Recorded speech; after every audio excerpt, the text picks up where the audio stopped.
just don't understand. Yeah, I mean, whatever you need to do, I completely understand. Thanks for My the heads up. apologize to Yeah. say, but no, I'm very excited for this. Yeah, and if you want to say, I think that that's fine. If you want to say, if I'm checking my phone, it's not because I'm disengaged, it's because of X, Y, and Z. I think that's, I'm really sorry to, and I'm sure she's fine, Yeah, but I'm. you can't, I mean, just because you're sure she's fine, you doesn't mean you Doesn't can't, you remember.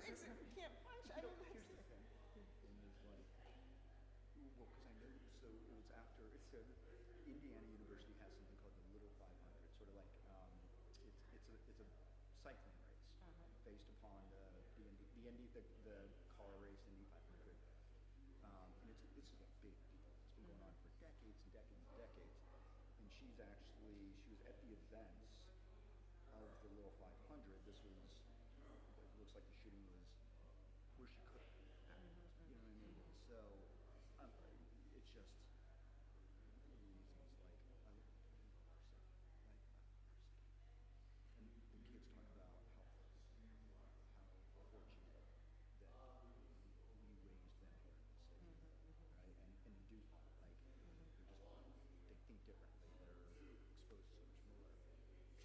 With our daughter who's dyslexic, we were kind of we were pretty happy that she went to the Midwest, just kind of a different environment.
ask me anything you want. The cane? Oh, I love talking about the cane. Thanks for asking. No, this was many, many years ago. In '97, I had an AVM, or arterial venous malformation, removed from my spinal cord at C6, C7, which actually left me paralyzed and using a wheelchair. Really? Yeah. And so, I just went through a lot of physical therapy. It's been almost 30 years, but now I walk with a cane. Wow. Um, will you always walk with a cane now after Oh 30? yeah, 100%. Yeah. And it's just so interesting because as I age, I kind of feel like I'm aging faster. I have reached the point where I've got to feel like I have to Mm. reverse it because I'm so concerned about independent living. Mm. So. Have you something I'm fascinated in is, I've got a lot of fascinations, but some interest in regenerative medicine. Oh. Because I would tell you, I could barely spend time in the army, and I could barely. We live in this row home, and my knees got so bad that it was painful, right? It really affected my quality of life. A few years ago, actually now I think it's like 7 years ago, I got stem cells. Oh wow. Life changing. Did insurance I cover that? no, at the time it was. Military or? No, at the time it just wasn't. It wasn't that relatively. I think it was $2,500. Oh, okay, But so that's for the affordable. quality of life, like this is something that Uh-huh. we need to make more accessible, Right, more right. affordable to everybody Well, because it changes. nothing in the United States healthcare system is going to be accessible. However, I'm going to hopefully talk about it today. however, overseas, for options exist in terms of reasonable costs. I am so pessimistic about the U.S. healthcare system that I am 50. I'll be 55 this year, and my mind. And I'm not just saying this. You do not look. Oh, You said 55? 55 this Wow. year, it's August. My mind is focused on where I can retire to get health care. And you don't think that's DC? So tell me how to. I don't think it is the United States. I think that as long as we live in a capitalist society that includes the healthcare system, the way things operate when it comes to insurance companies, when it comes to healthcare and healthcare delivery and their ties to the insurance industry, nothing will change. Not in my lifetime until health insurance companies actually mean what they say in terms of prioritizing health outcomes. So now you have a lot of insurance companies saying, well, because there's the CEO of United Health got shot. Well, first of all, you should have been prioritizing that. Second of all, if you're really prioritizing health outcomes, what does that mean in terms of your governance board? Right now, everybody on that board is there for one reason. Exactly. So money is important, and you need money to run a business, but so is Healthcare. health. And you Right. cannot tell me that these rich people on these insurance boards represent the average healthcare consumer, because they don't. If something goes wrong, and I don't blame them for this, but if something goes wrong and something gets denied or a slowdown, all they have to do is make a phone call. So they do not represent the consumer's experience. And so until health insurance really operates. Mhm. Sorry? In the front, right in the front. So until health insurance is really reformed in a way, because right now the system works how it's supposed to, and that's to make money. And I don't believe in going around killing people with guns, and I don't believe in killing people with pens in terms of decisions and denials. I'm going to create an infrastructure here in DC. I'm building clinics in every neighborhood in the city. I'm creating the workforce that can afford to live in the city to be able to serve in all the professions that we need in the medical industry and in the healthcare in healthcare, I should say. Mm-hmm. And I'll say, because I like to say it a lot, including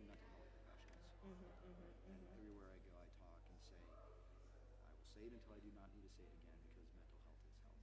Mhm. I just find that weird. But I will create the infrastructure here in the city so that it is accessible and it is affordable and there's more preventive care so we have better outcomes. Well, we certainly need it. We're going to be talking about healthcare. And in fact, after, if we remember, I don't want to do it here on stage, but I wrote a book on healthcare, which I will give you a copy. I It's would on love that. person-centered care. But that is a topic I am very passionate about.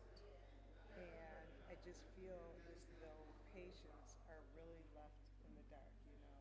Providers get training in terms of navigating the system. So do payers, people who work in health insurance companies. As patients, it's almost like we're left as little kids in terms of do what we say, this, that, the other. Yeah. And I'm just so done.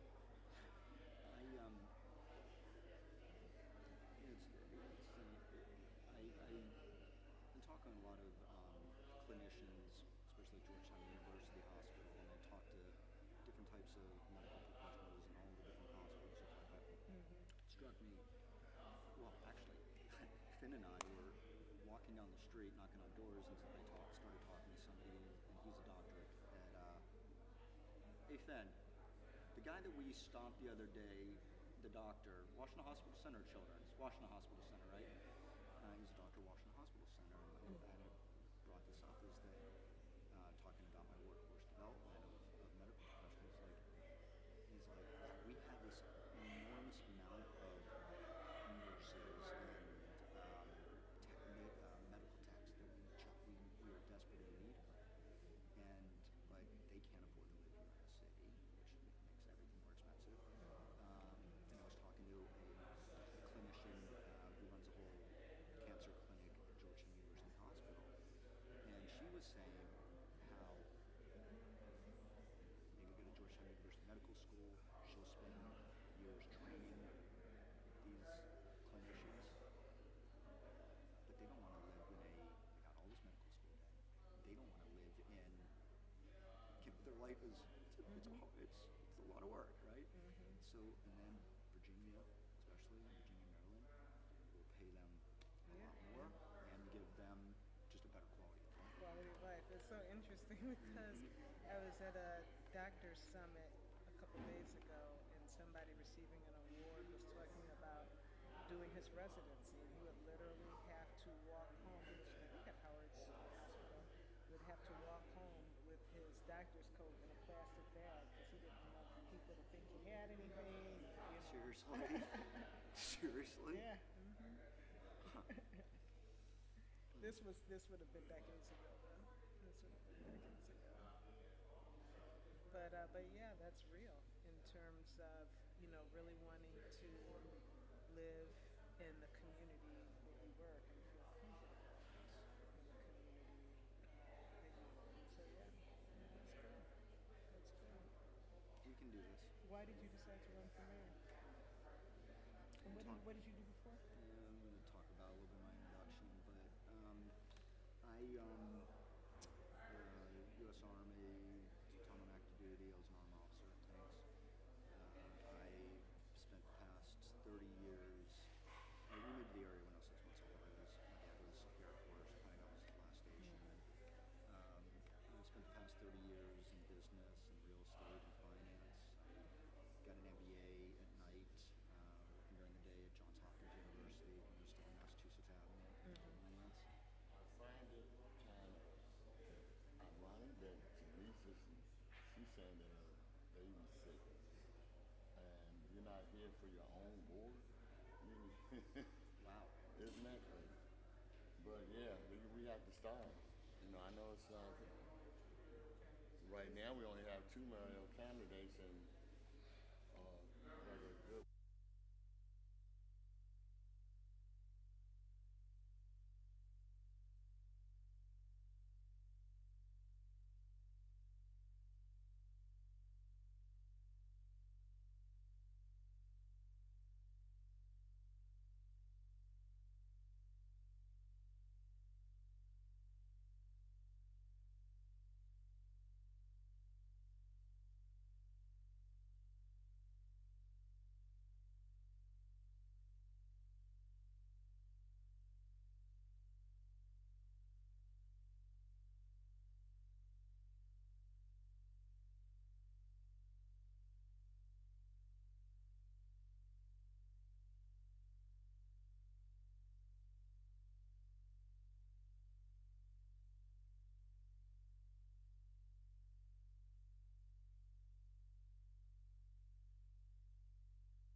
we just need this mic on. We just need this mic on, and we'll be ready to start. Okay, we're going to get started in just a minute here. Going to wait, see if folks want to take their seats.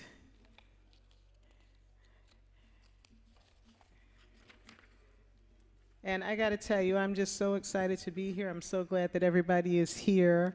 Welcome to the Ward for Faith Leaders and Concerned Seniors of DC Candidate Forum, hosted by People's Congregational United Church of Christ. My name is Cynthia Overton. I am going to be moderating today's session. Again, special thanks to each of you all for coming out here to this very important event. It is our hope that each candidate will offer responses that will help you make an informed decision when you go to the polls June 16th. Along with the candidate forum, there are actually people here today with information and a demonstration of DC's new rank choice voting. And that's going to be used for the first time in this upcoming primary. And the demonstration will be located in the Corbin Lounge. So if you have an interest and want to learn more about that, I encourage you to, just go drop by the Corbin Lounge when you take a break. All right, so now for the rules that we're going to be operating under today. Each candidate will have 2.5 minutes to introduce themselves. I'll then ask questions submitted by the sponsors of this event. Each candidate may have the same question, they might have a different question. It will really depend on the conversation. And then I want to make sure that we understand that this is a forum and not a debate, so we're not going to make space for rebuttals and all that. This is really just a discussion. This session is not about me. It's not really about the candidates. It's about you all and making sure that you have the information that you need to make an informed decision at the polls. Once I ask the questions during the forum and we complete that, we're going to actually open the floor up for questions from you all. So I'm going to ask that you take 2 minutes to ask specific questions. You can direct those questions to the candidate that you would like to respond. And just as a reminder, remember it's Sunday, we're in church. Unless you're saying hallelujah, praise the Lord, no yelling, okay? We're just going to have a nice little conversation here. And then afterwards, we're going to conclude with a 2-minute closing statement from each of the candidates. So does that sound okay, folks? Perfect. Okay, so I'm going to actually come back down here to get started. And as I make my way over, I'm going to ask Dr. Hamilton if she will introduce herself. No, if you could just use that microphone. Good afternoon. Thank you very much to our Ward 4 faith leaders as well as our concerned citizens. I am Dr. Rhonda Hamilton. I feel more comfortable standing, yeah. I am Dr. Rhonda Hamilton. I am the independent mayoral candidate in the race, and it is such a pleasure to be before you all. At a time in our city where our agencies are not working, where there are so many, far too many instances of corruption and mismanagement of our finances and your tax dollars, at a time where Mr. President has shown up and decided that our independence is no longer relevant. I am running because I've been in the households, I've been on the grounds and in the communities.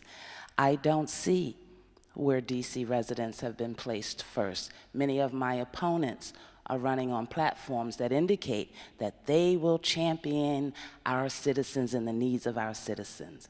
Well, at a time where your anxiety levels are running high because of the high utility costs, the housing instability, the reality and concerns of being pushed out of the city, and not being able to age in place for many of our seniors, DC deserves a leader that, like myself, who has been on the ground for the past decade as a mental health advocate, in and out of households, down at the Wilson Building, protesting, organizing rallies and town halls to make certain that the concerns of the citizens are not only heard, but addressed. You see, I've been an executive. I have answered to my board, spearheading 2 501c3 mental health nonprofits here in the city. I have answered and shown accountability to the constituents. DC's strongest assets are our citizens. The stakes in this election are very high. At a time when I don't see leadership on the blue side or the red side addressing the very necessary issues of our citizens, it is important that we put principle over party. And so I'm here before you running on affordability, securing our independence, and improving our jobs and our economic development. And absolutely, there must be audits of each of our agencies as well as our budget. Thank you, Dr. Hamilton. I was just wrapping up. Okay, I'm Dr. actually- Hamilton, and it's a pleasure to be before you. Thank you. And I'm going to be pretty strict on time, so apologies in advance. So I'm going to ask now if Mr. Goodweather will come up and introduce himself to the audience. First of all, thank you for being here today. Thank you to the Ward 4 faith leaders and concerned seniors. And again, thank you to each of you that you're here and who's listening online, watching online, because it means that you are engaged in this process. I'm Gary Goodweather. I am running for mayor of DC because I believe that we need to expect more from our city. We need to expect better care for our seniors. We need more affordable housing. And we need services that lift up all DC residents. Our budget, our spending in our city has gone up 70% over about the past 6 years, including our education budget. We spend more per student than any jurisdiction in the country. And when we look at our long-term outcomes, including literacy rates, they continue to go down. Our economy declined by 8.5% year over year. We are going to have to start to do more with less. We need to ensure that we are providing services that are effective for the dollars that we are spending, and we do it by investing directly in DC residents and DC businesses. I have spent the past 30 years as an Army officer where leadership is trained and experienced, and in business here in the city, working across every part of DC government to be able to get results for DC residents. I represent in my business one of my alma maters. I earned an MBA with a concentration in finance from Johns Hopkins University. I was working at night, I was working during the day and going to school at night. And I had the honor of Johns Hopkins University bringing me back to help them. I work with one of the largest science nonprofits in the country here in the district, having to navigate across every part of DC government to be able to get results for our residents and for our nonprofits and our businesses. And I am running because I believe in service. And I believe that our currently elected leaders forget why they are serving. And I am running to be of service to you because that is what I care about. Thank you. Thank you, Mr. Goodweather. All right. So let's get started with some questions. I'm going to actually, would you all prefer? Oh. There we go. All right, and we have one more candidate who got here just in the nick of time for introductions. We have Vincent Orange. So, Mr. Orange, I'm going to ask, can you give just a few minutes, 2.5 minutes, introduction? Let us know all about yourself, please. You can just stand right there if you don't mind. First of all, let me just say good afternoon to everyone. My name is Vincent Orange, and I am a candidate for mayor, heavenly number 7 on the ballot, and I am an attorney and a certified public accountant. I possess a Master of Laws in Taxation from Georgetown University Law Center. I have my law degree from Howard University School of Law, and I possess degrees in Business Administration and Communications from the University of the Pacific. I'm also an attorney and a certified public accountant. I had the pleasure and the opportunity to serve as the Ward 5 council member for 2 terms, as an at-large council member for 2 terms, and I was the Democratic National Committee man during the Obama years. I've been credited with jumpstarting economic development, school modernization, and school recreation centers for the nation's capital. We started in Ward 5, and then everyone else followed.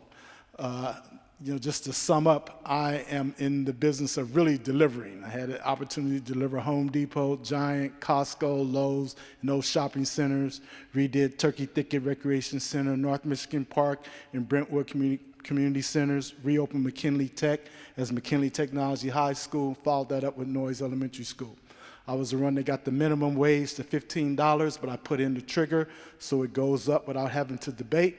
On July 1, it will be $18.40 an hour. Got 5 days of sick leave paid for our tip wage workers, and I'm the one that created DC Emancipation Day as a public holiday. That's been going on now for 21 years. Why am I running? I'm running now to continue delivering. I want to make sure that our high school graduates have 4 opportunities. One, they can go to UDC tuition free. They can also, if they want to go to college, they can use the tag, get $15,000, but I want them to stay in DC, so I'll give them more money. As mayor, I will be over about 90 agencies, and I will make sure that they have youth apprenticeship programs for our high school graduates. Some of them may not want to go to college right away or can't go to college right away. They will be able to get a job. If you want to be an accountant, I'm going to send you tax revenue. If you want to do events planning, I'm going to send you to Events DC. So I definitely have a vision, and at the end of the day, they say we have all these budget deficits and what have you. We don't have a money problem, we have a management problem. $22 billion for 700,000 residents. We have a management problem, not a money problem, a management problem. Thank you so much. All right, wow, just under 2.5 minutes. Excellent. Look, I got my timer, y'all. All right, so my first question, I'm going to ask Dr. Hamilton if she'll start us off. And the first question I'm actually going to ask each of the candidates, which is, voters hear a lot about disagreements, but effective leadership also requires alignment. So could you please name one specific policy you share with another candidate on the stage? Let us know who that candidate is, and what steps it would take to actually implement that policy. Thank you.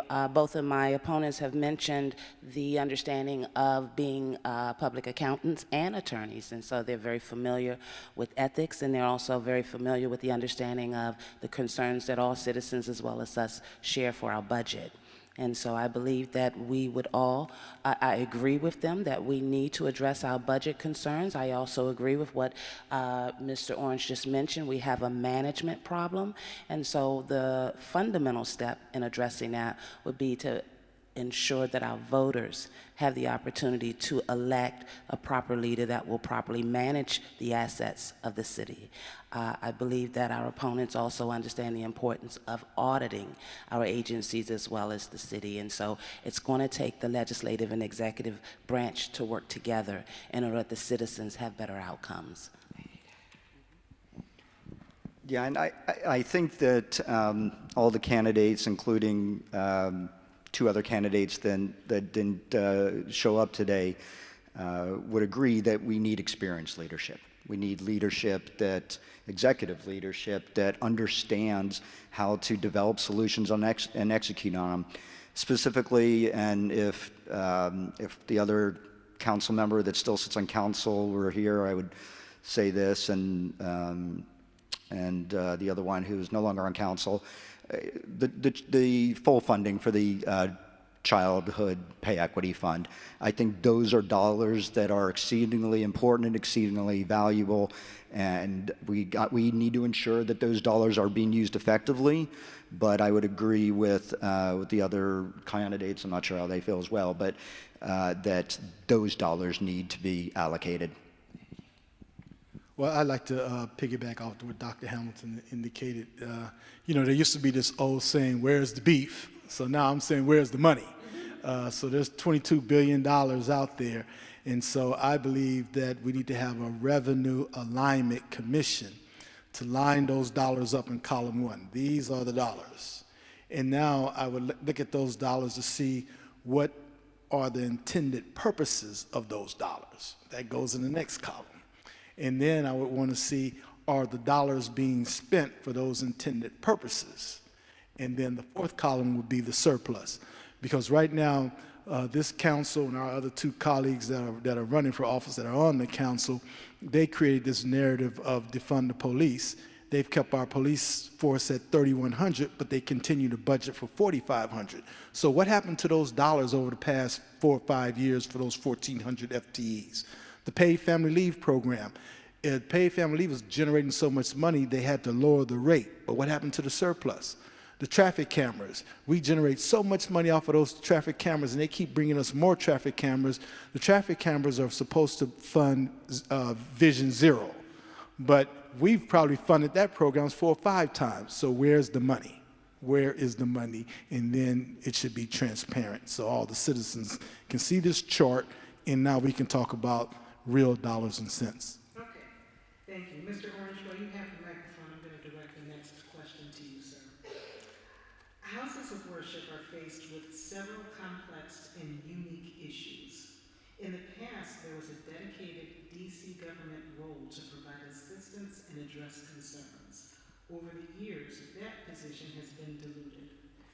Would you be willing to restore that position with a faith leader whose full focus would be on the faith community's issues? What was the very first part of your question? What was the position? Sure, I'd be happy to repeat it. The position. So houses of worship, faith-based communities, they're faced with several complex and unique issues. In the past, there was a dedicated DC government role to provide assistance and address concerns. Yes. Over the years, that position has been diluted. Would you be willing to restore that position with a faith leader whose full focus would be on faith community issues? Absolutely, because I believe that the faith community has to be involved in what's going on in the District of Columbia. 3 days ago, on my way to the DC Emancipation festivities, I stopped by Martin Luther King Memorial Library.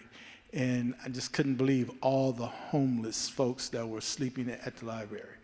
And the fact that, you know, we are not providing them any type of assistance, as well as, you know, folks need the housing vouchers. So those are the you know, things that I see faith leaders have worked on in the past. I know Marion Barry was very strong on faith-based and having faith leaders work on those type of projects.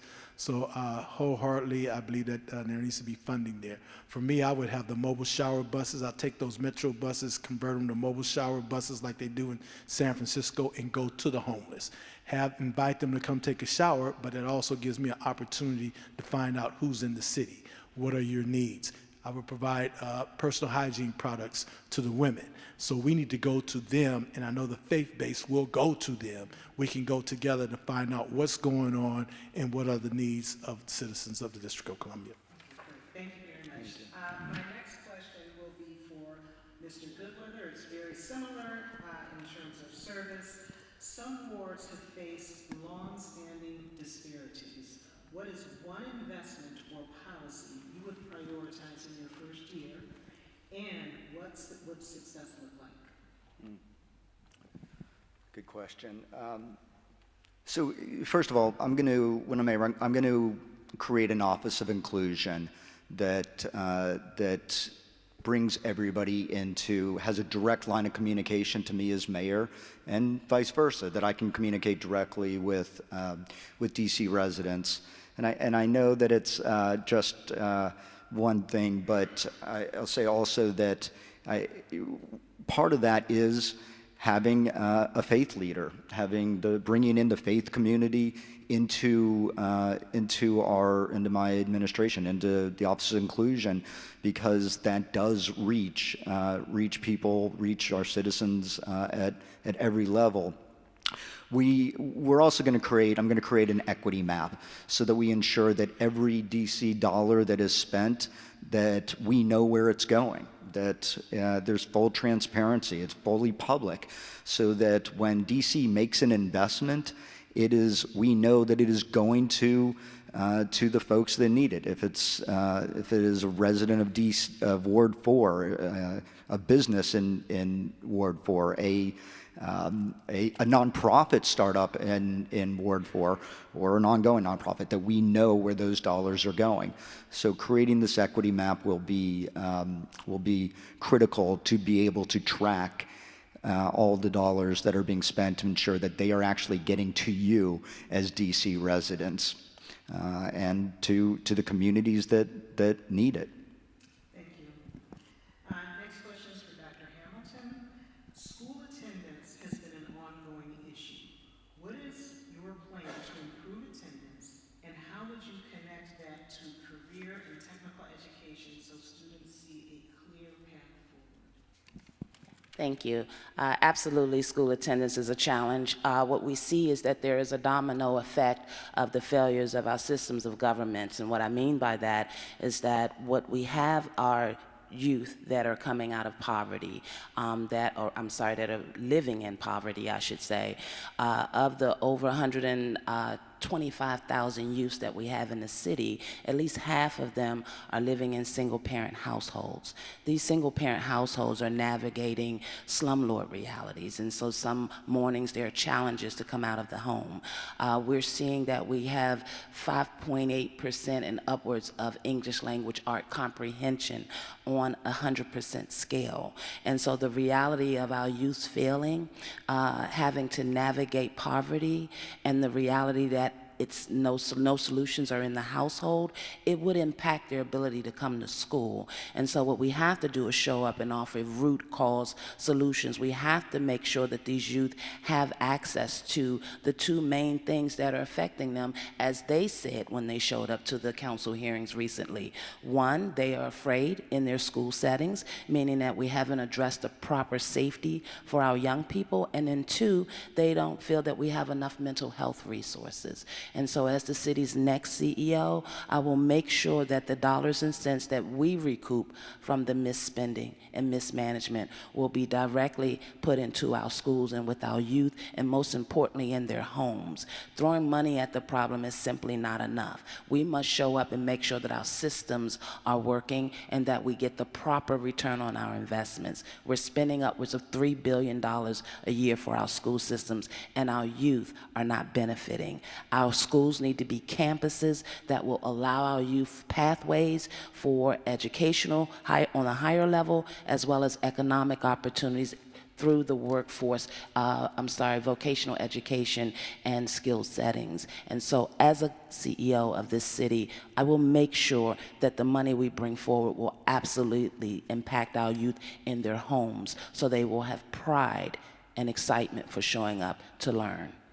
Thank you. My next question is for Mr. Goodwin. What is your top strategy to increase quality health care to promote physical and mental well-being? And what trade-offs would you be willing to make to find the budget to pay for it?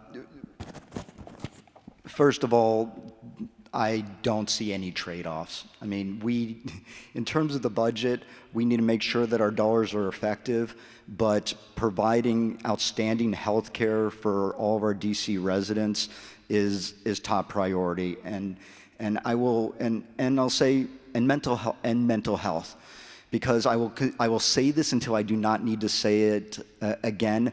Mental health is health. Mental health is health. My administration is going to create clinics throughout Ward 4 and throughout the city so that healthcare is accessible and affordable. I talk a lot about my workforce development program, the Capital Corps.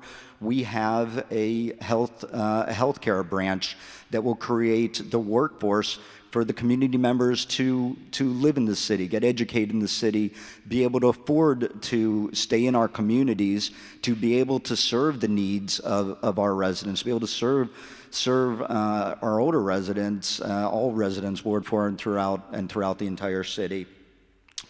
And I do think that we need to just build more community centers and senior centers, because those are places where we can keep people active and ensure that everybody as a community is engaged. Ultimately, we also, I think that there are creative ways of redesigning our healthcare system here in Washington, D.C., including self-funding our medical system here.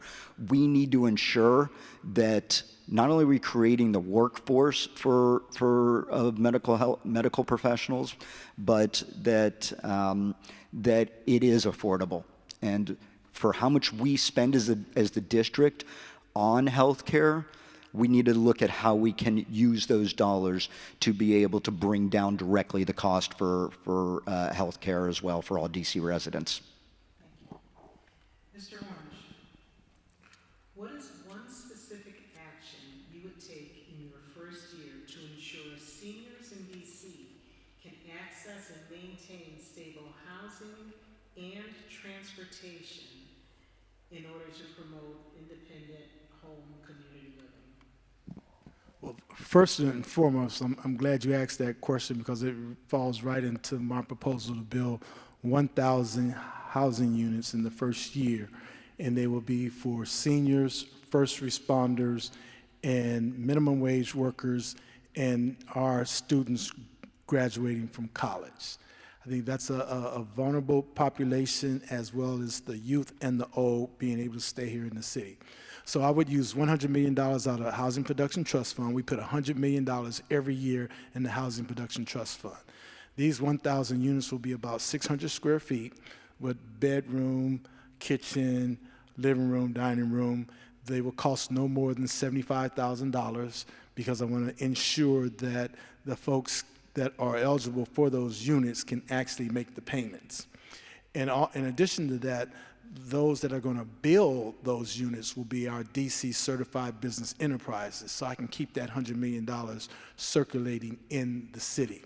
But our seniors, they need those units for their golden years, having a deed. Our young people, to keep them in the city, so now we're providing them an education, but also housing to go with it. And it basically just goes back to Maslow's hierarchy of needs. In order for you to really have a good chance in having a good life, you need to have shelter, food, clothing, and transportation. So definitely we want to ensure that our metro system is working properly. We want to make sure that Metro is providing safe bus routes. I mean, we give Metro, they're always asking for money. They always come and they play us hostage, but then once they get the dollars, they don't really provide what the citizens of the district are asking for. And every day that Metro system brings in hundreds of thousands of people into the District of Columbia, yet they want to cut back on the bus routes for the citizens of the District of Columbia, but then they cry bloody murder when we don't provide our share to keep the system running.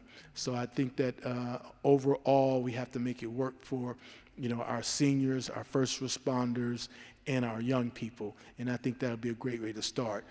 Everyone talks about affordable housing, but they're talking about 80% of the area median income. So the population I'm talking about will never have an opportunity to get into those so-called affordable housing. So I'm going to change the whole paradigm. Okay, and just to kind of check in terms of our timing, I gave you the very first question, which means that I'm going to ask you one more question. I'm going to ask Dr. Hamilton one more question, and then we'll be prepared to ask get questions from the audience. If the audience doesn't have any questions, I got more questions. So, don't worry. Can I ask questions too? That's going to be afterwards. Okay, so Mr. Goodwater, my question for you is, safety concerns are ever present. The presence of the National Guard, ICE, and other agencies, along with mixed messaging about law enforcement roles in D.C., has created a lot of confusion. Who's responsible for being the primary first line of defense for D.C. residents, and how would you ensure that role is clearly communicated? The answer is me. As mayor, I am responsible. I am the front line. And I'll tell you, this is something that we learn as officers in the United States Army. I am responsible for everything that my people do and do not do. I took an oath to the Constitution to protect and defend against enemies foreign and domestic. When I am mayor, I will take another oath. And that oath will be to protect, defend, and ensure that every DC resident is set up for success. I'll also say that what is happening here with the National Guard, and it is, I talk to these soldiers all the time. They don't want to be here, and it is antithetical to the oath to the Constitution that I took. There is no place in our city, there is no place in our country where someone should be a soldier, a combat soldier, should be carrying an M4 carbine around for law enforcement. It's just those weapons are designed to do one thing. That is not helpful. Ultimately, though, to address crime and safety, the best thing that I'm going to do is create a city that is so vibrant, so economically successful for its residents, that it lifts every resident up. It lifts every Ward 4 resident up. It lifts every DC resident up, so that we can all succeed. Last thing I'll say is that, look, I want a fully funded, best trained, and most empathetic police force in the world. We spend more money because we have less MPD officers than if we had a fully staffed MPD, because we spend more on overtime, and that's leading to burnout. And I want the officers to be able to afford to live in the city, be a part of our community, raise their kids in the city, because that is my definition of community policing, having police officers that are empathetic, trained well, and a part of our community. Thank you. Thank you. And then the last question for Dr. Hamilton before we open it up to the audience. The volume and design of bike lanes in DC makes it difficult for many seniors and many people with disabilities to get around the city. What are your plans for our vulnerable residents to safely navigate the roadway? That's an excellent question. If you haven't imagined, I'm with this theme of audit and making sure we understand how we're spending our monies, making sure that we're auditing our agencies. I will be in court tomorrow sitting in to observe a group of citizens that have brought a lawsuit against the Office of Planning, primarily because of the overdevelopment. We have been, officials have been allowing these developers and corporations to skirt around the understanding of something called a feasibility study. So I bring that up because if we don't have proper oversight, just as what we saw in Office of Planning with the overdeveloping and the relationships with our council members, we should also be concerned with how our Office of Zoning is running. Because we're seeing the bike lanes, we're seeing these agendas and these special interest groups move forward with plans for our city that are leaving our senior and our disabled citizens behind. And we need oversight. We need to make sure that the projects that are coming forward that are impacting the lives of our disabled citizens are being addressed. Why it's important, primarily, in terms of the oversight and the leadership, one of my opponents in this race is actually on the committee that helps to oversee our disabled citizens. And our disabled citizens are not getting the proper resources needed. So my first step will be to make sure that we are holding our council members and our legislative representatives accountable to understanding that they must oversee the processes of the operation of our agencies. When government doesn't work properly, there is a sacrifice, there is a consequence. And unfortunately, currently, the consequence of our government not working properly is falling on the backs of our citizens, and most especially our disabled citizens. Our current leaders, in my opinion, do not need a promotion. The stakes are high. And the bottom line is that we must have leadership that is going to properly oversee so that the citizens do not bear the brunt of failed leadership. So we're not going to do rebuttals right now. Okay, so, so no, actually we're going to take questions from the audience. But the good news is everybody's going to have a chance to give a final statement. Awesome. About 2 or 2.5 minutes. So just, I got you. Just not now. Okay. So with this, do we have any questions from the audience that you would like to ask ask the candidates? And if you do, if you could just please come to the microphone.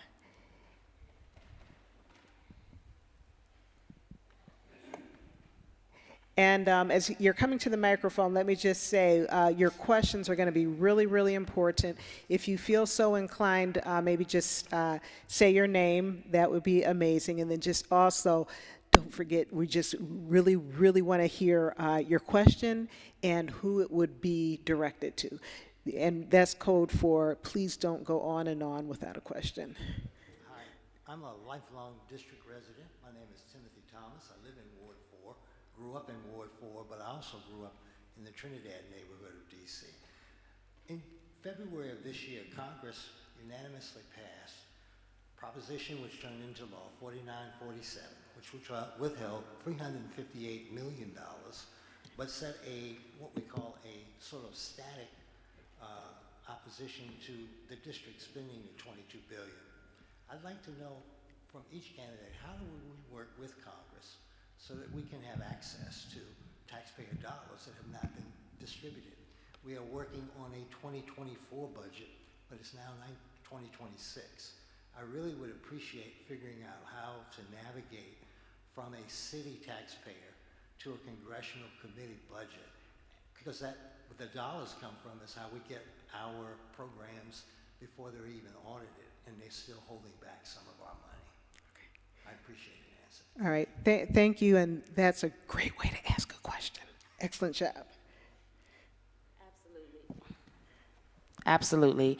The reality of what we're seeing, in my opinion, is the fact that our Congress appears to be capitulating to Mr. Trump and the agenda of the Republican Party because they have the majority in the House. The reality of our budget and Congress attacking our monies means that we have to do just as what we're seeing happen in the other states that are being attacked, such as California. The Maine governor took him to court, as well as Oregon and some of these other places. We must stand on the rule of law. We must be in court. What I saw happen here in D.C. is the reality of our mayor and our attorney general not being on the same page. One wanted to go to court and sue, which is what our attorney general did, and the mayor did not. As long as we capitulate to Mr. Trump and the Republican agenda, I believe we're going to continue to see the attacks on our budget. As a D.C. taxpayer, we have every right to be able to maintain our independence in how we spend our money and how we budget. But the reality is that we are currently under the control of a CEO who has capitulated to Mr. Trump, which will obviously resonate on the level of the congressional oversight. What we have to do is save our House by making sure that we stop Congress's interference in our local affairs. And the way that we do that is we do not capitulate. DC cannot become cowards at a time when Republicans are running the Congress. We must come forward, we must resist, and we must elect a leader that will do so. Thank you. Thank you, Dr. Hamilton. Mr. Goodweather? We're going to get financial oversight for the District of Columbia removed from congressional oversight. We talk about getting statehood, and we will ultimately get it. We will get full representation. The first step in this is managing a budget that has gotten out of control, that our current leaders and our current colleagues in this race helped create this inflated budget that doesn't have oversight and execution on effective programs. And I just take a minute to talk about the way that our budget works. Our planning period is current fiscal year plus 3 fiscal years, and we are required by law to have a balanced budget every year. The way that we balance the budget every year, though, is effectively just look forward. And we continue to do that. The best thing that I'm going to do as mayor, and I've spent 30 years, one of the main things in this regard, to answer your question, Timothy, to be able to accomplish, is create a budget and execute on a budget, on a balanced budget that runs our city so well that when we go to our friends in Congress, they can point to us as an example as that's a well-run city. And they're going to help us fight to remove financial oversight from Congress, because until we have full control over our own finances, then we cannot get more for our DC residents. I know I still got about 45 seconds, so I just want to make sure that I've answered your question as appropriately as I can, as best as I can. But that is the first step in my estimation. Thank you. And I see a head nod, so I think you're good. Mr. Orange? Okay, first of all, we have a $22 billion budget. Of that $22 billion, $11.7 billion is generated from DC taxpayers. The difference comes from the federal government. Now, the point I think that you're talking about was the big issue when Congress took about $1 billion from us after it was actually approved. It was approved by Congress. So, I think we should have gone to court because it was approved. And through all the politics, Trump played one game, says, yes, I'm for the district getting their money, but the Speaker of the House wouldn't bring the bill and include those dollars into what was going on with the government. So that was definitely a good avenue into court on that, because Congress and the president prior had already signed off on those dollars. Now, in terms of budgets, we've been budgeting ever since we got the control board out of the way. When the control board took over the city, we had to budget for 4 consecutive cycles in order to get rid of the control board, and we did that. I came into office, we had a $518 million deficit, junk bond status, Y2K issues. The mayor had lost all powers. In that 8-year run, we got it all back. So I know how these budgets work, and we've been balancing our budgets ever since. So there's not a problem with us balancing the budget. The problem is how we manage the budget and how we execute those dollars. We're running a lot of programs that don't have its own independent funding source. So they use surpluses to fund their little pet projects. And the big issue here just of late is, and Councilmember McDuffie acknowledged it, he and Phil Mendelson basically came up with this decoupling law, and Jane East Lewis signed on to it. It was $600 million. And that $600 million under this big, beautiful bill was supposed to go to DC's middle class, DC's seniors, and DC's businesses. They decided they wanted to take that $600 million. They wanted to give $200 million to low-income families in DC, but they were going to keep $400 million. And that created a major problem. That's why we have this big gap right now. Everybody's trying to figure it out. And on top of that, see, my time is up, but that's really what's going on. So we don't have a money problem. We have a management problem and a transparency problem with the citizens of the District of Columbia. Thank you, Mr. Orange. Do I have another question? Yes. Please let us know your name and your question. Thank you. I'm Clarence Cross. I live in Ward 4. Thank you so much, and to all the candidates. Quick comment. It was good to hear about the bicycle lanes, because I said there are more cars on the streets than bicycles. So that's something that, as a minister in churches, that we're constantly having to struggle with. My question: we hear a lot now about the curfews in the city, that are they going to be permanent, where are they going to be, how long, and all like that.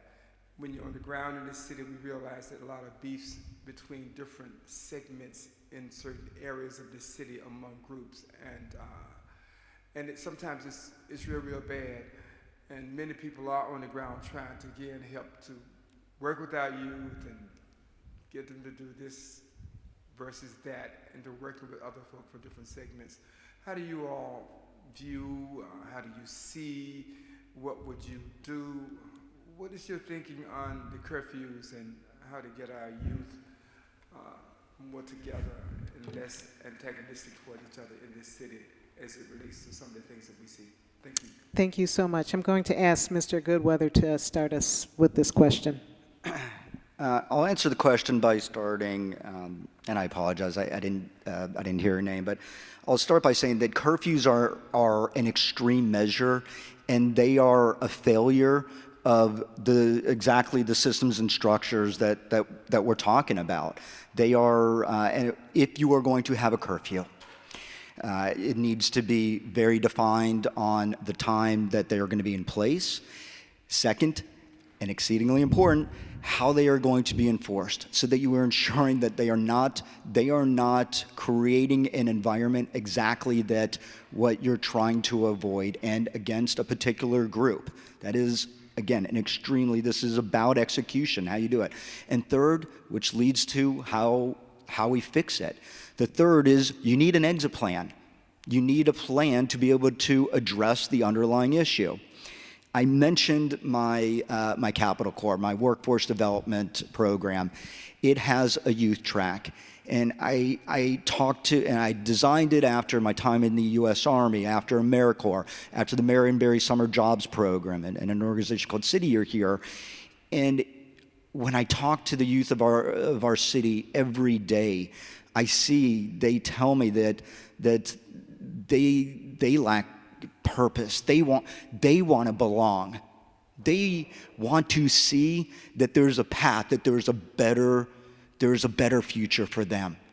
That is the obligation of the city, to be able to create that. In this workforce development program, we have a youth track. And it will utilize the buildings, the facilities, provide mentorship, and to be able to provide all of the professionalized mentors that we need to be able to staff all of these community centers, all of these facilities for after-school programs. This is also where we need Ward 4 residents, Ward 4 seniors to help us. We need you are well seasoned here in our city and have incredible knowledge to impart upon our youth. I want you to be mentors, and I want you to be able to impart your knowledge and your passion and your care for our youth in a structured way, so we are addressing the underlying issue. Thank you. Thank you, Mr. Goodweather. Mr. Orange, would you respond, please? Yes. I think this is an issue where you really need institutional knowledge on what's going on in the District of Columbia. You know, if I was to start bleeding right now, I would want good weather to put pressure on my injury or take me up, and then we'll figure out later what does Mr. Orange really need. So that's how I look at the curfews. For 3 consecutive weekends, our youth were out of control at the Navy Yard, and people lost lives. So those families that lost the lives of their loved ones, they certainly would have welcomed a curfew. And so for us, we have to look at it in terms of a balancing act. There's no reason why a 13-year-old, 12-year-old, 11-year-olds need to be out on the streets at 1, 2, 3 o'clock in the morning. It's simple as that. And so we have to hold the youth accountable, and at the same time, we can look at solutions. Now, you know, you listen to other council members that are against the curfew saying that, oh, we need to open up the recreation centers. We need to provide these youth programs. There's nothing stopping them from doing it. As the mayor of the District of Columbia, there's nothing stopping me from saying keep Turkey Thicket open all night long.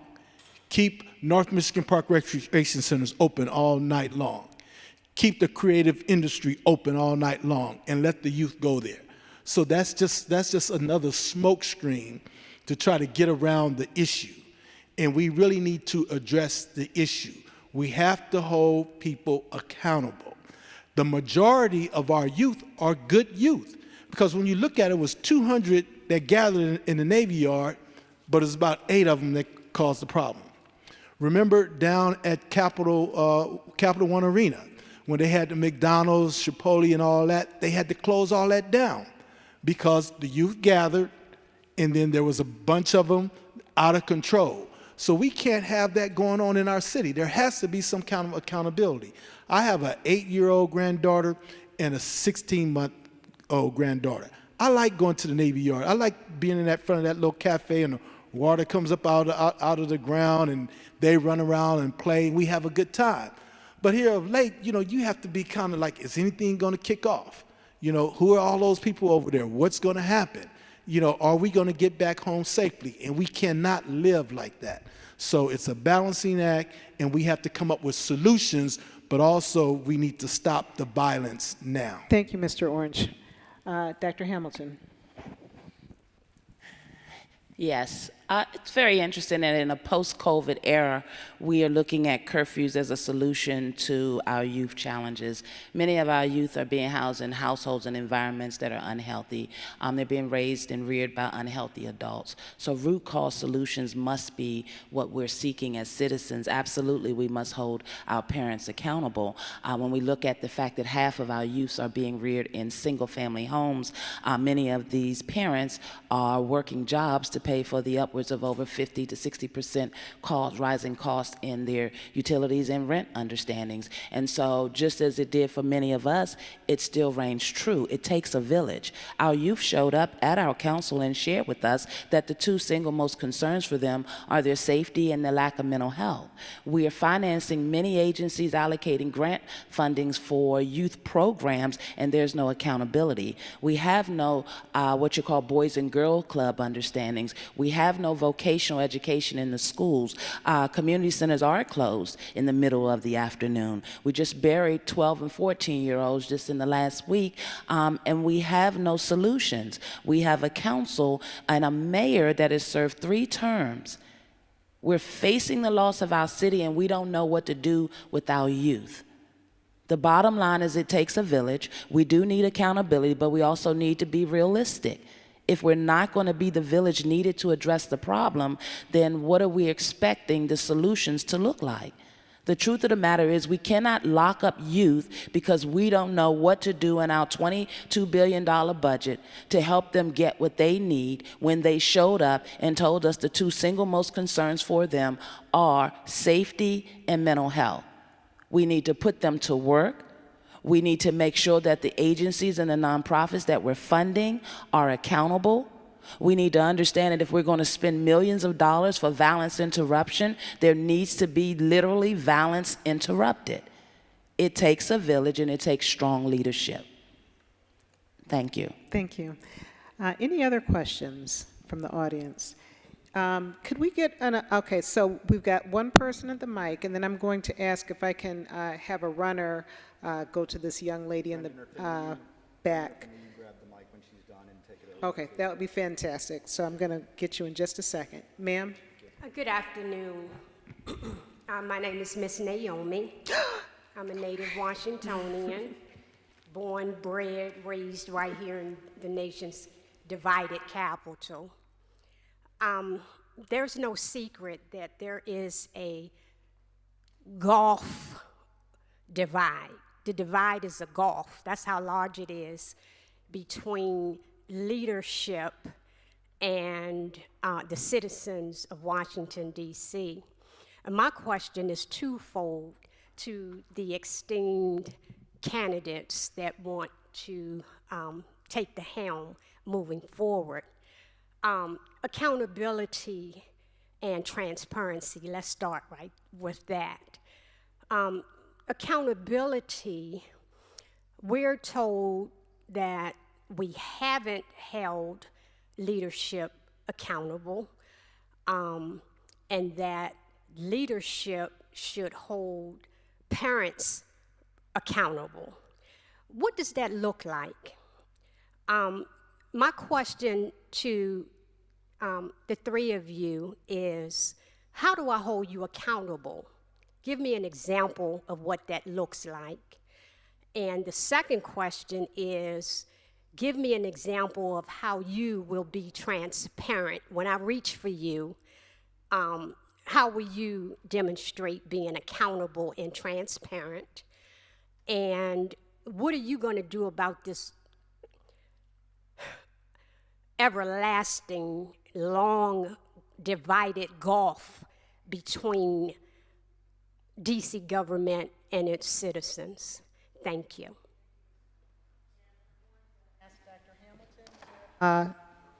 Kick us off here, and then we'll have one more question before we ask our candidates for a final statement, and then we transition into our next session. So Dr. Hamilton, thank you. Thank you for that question, and I just want to be clear. The first part of your question is, how do you as DC citizens hold us accountable?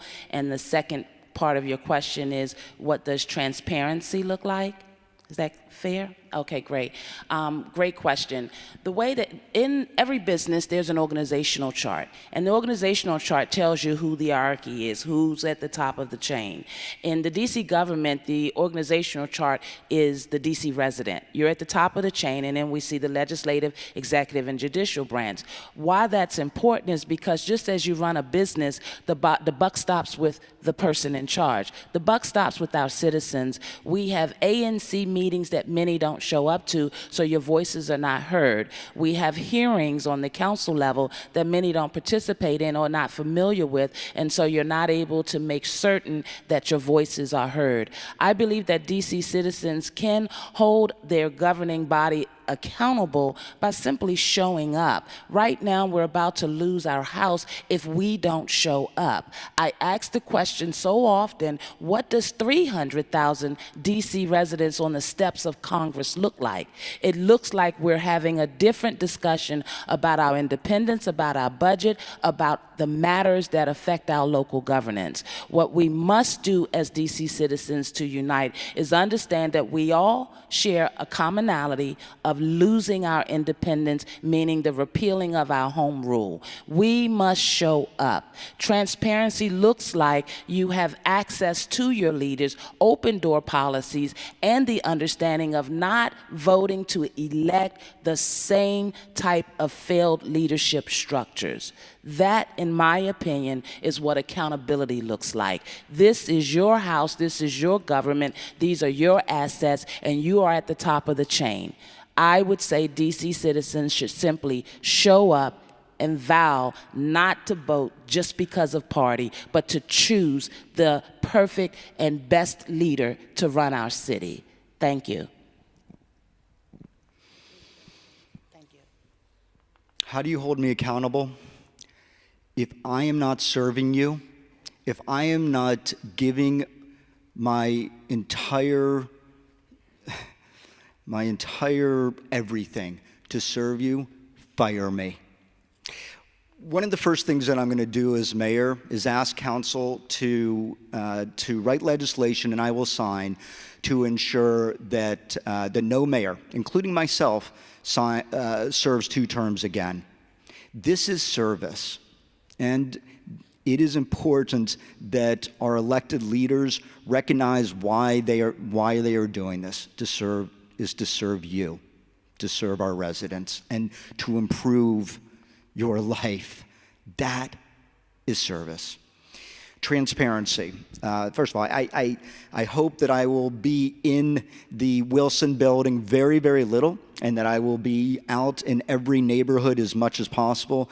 I say it's been one of the best things about this campaign is I am in every part of the city listening and learning, and even though I'm not mayor yet, being held accountable. Transparency also, though, is it needs to be public transparency. We're going to create public dashboards with real-time tracking to ensure that every dollar is going where it's supposed to go to, that the services that we are spending money on, that they are having the results, the outcomes that we actually want. So it is, and yeah, this is where we are all in this together. We are all connected one way or another, and we need to take responsibility for each other. It takes a village. I forget which one of you said that. And participate. Yes, participate in elections. Participate on a daily basis using the resources that we're going to create as a city to be able to hold us accountable.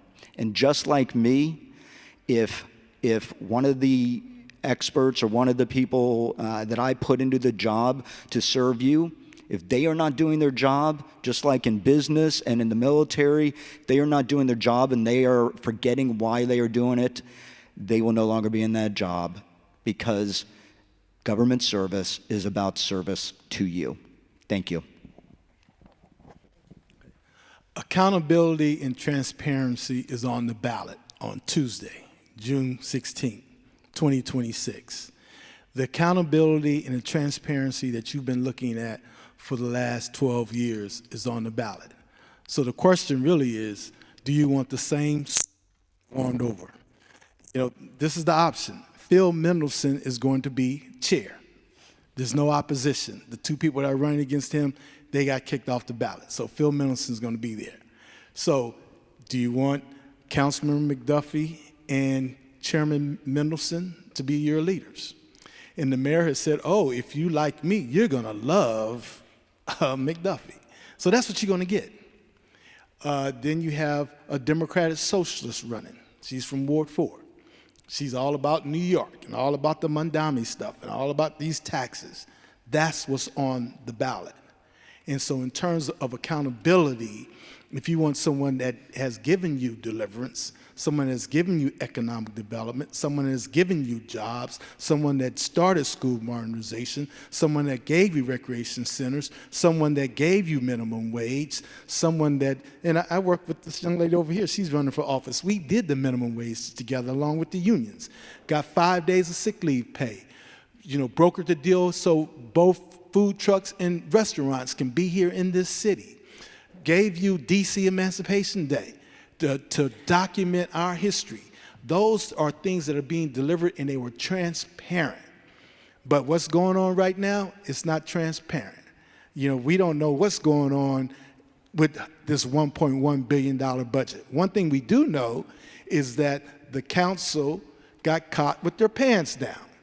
And you have to give credit to the mayor, because she did tell them, don't send that bill, that decoupling bill up there. They did it anyway.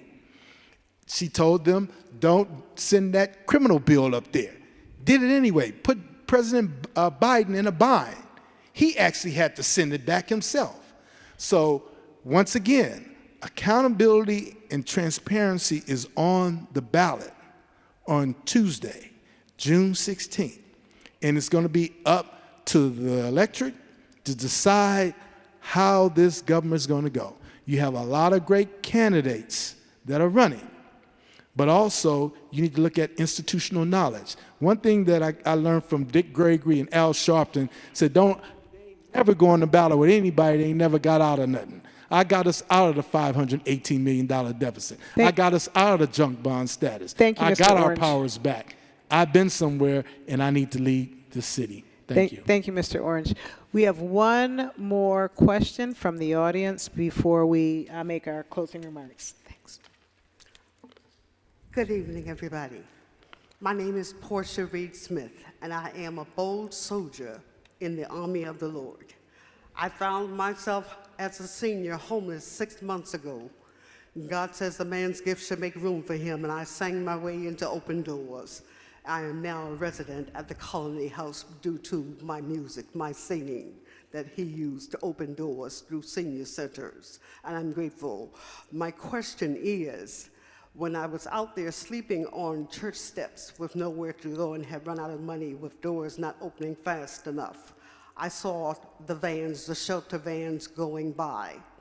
The question is, cannot more duties be assigned to the outreach vans to do more outreach duties, such as stopping when they see someone laying on the streets to actually offer them somewhere to go instead of passing by? So many I have watched them pass by in front of the library. I was down also by the library at times, in the library, seeing the others out there on the streets, and whatever I could raise from my singing, which was much, believe me, hallelujah.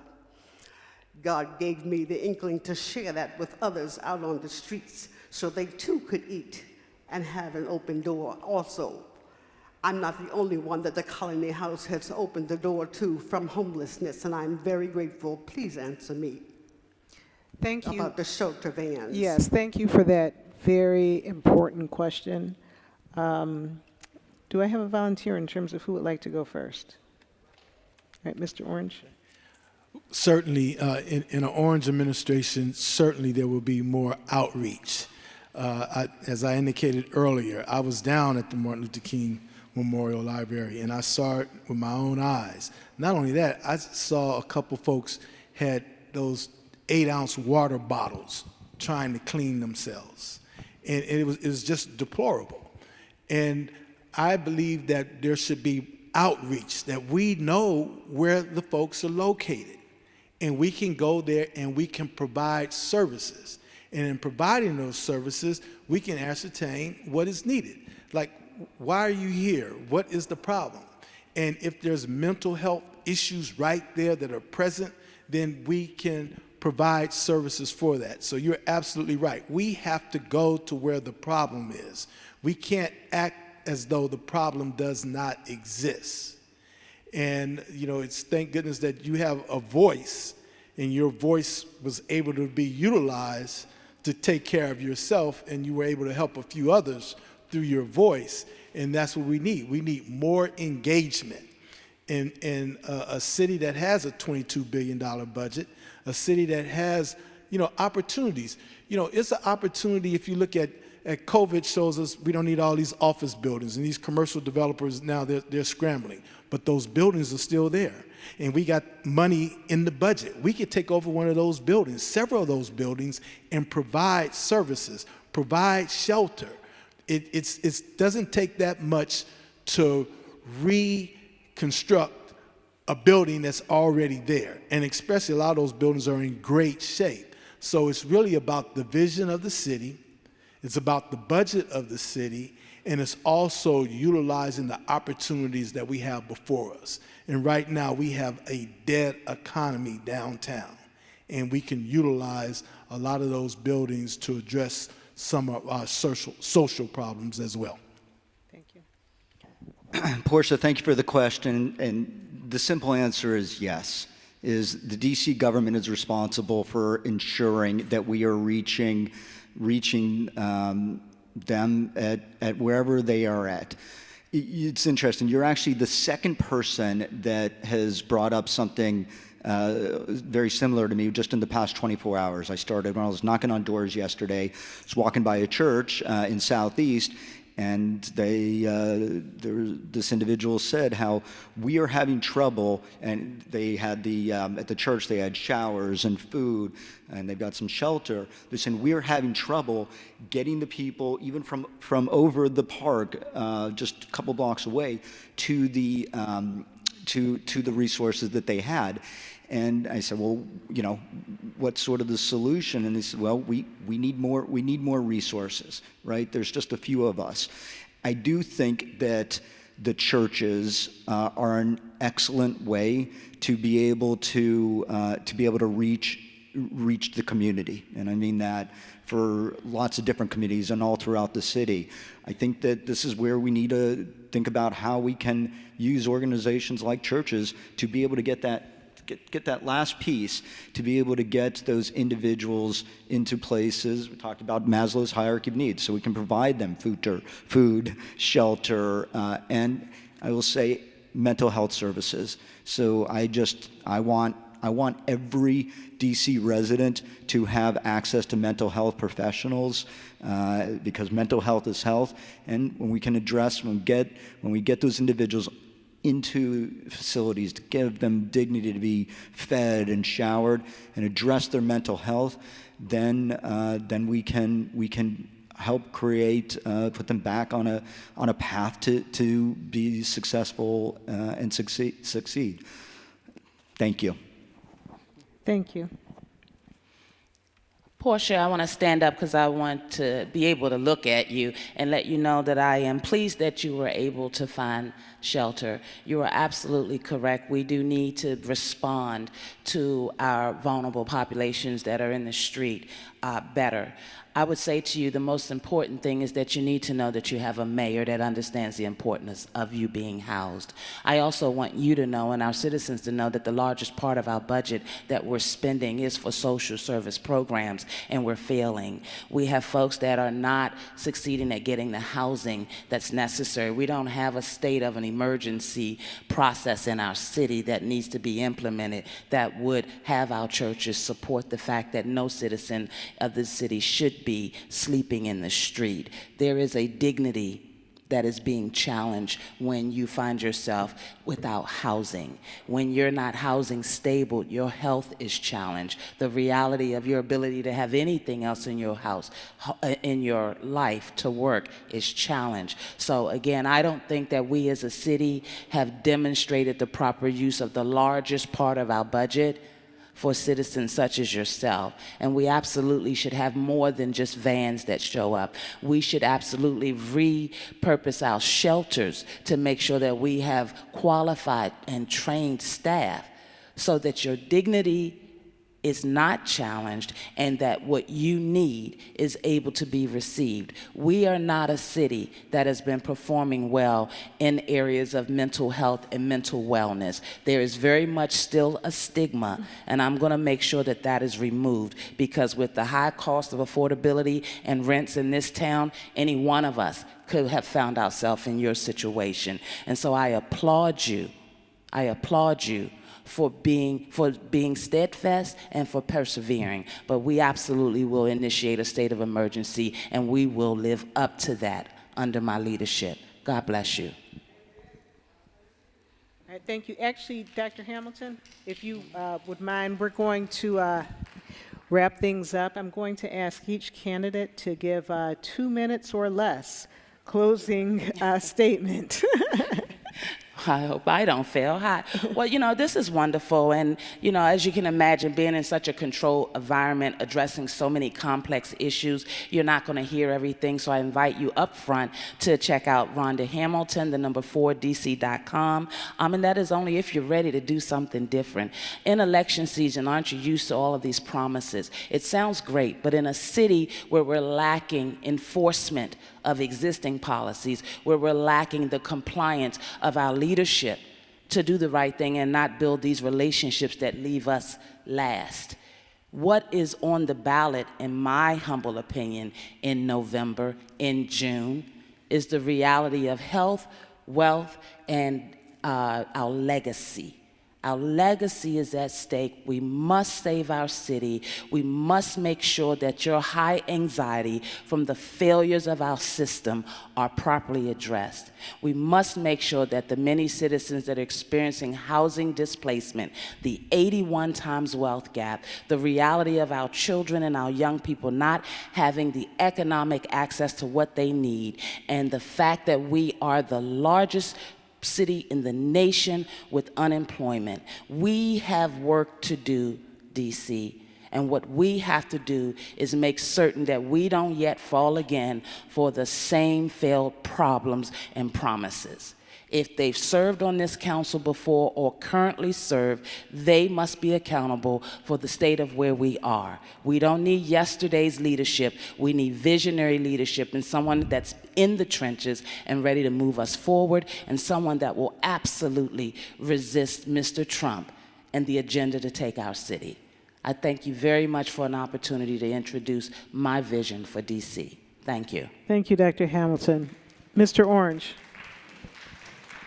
Well, thank you very much for providing this opportunity to have this dialogue.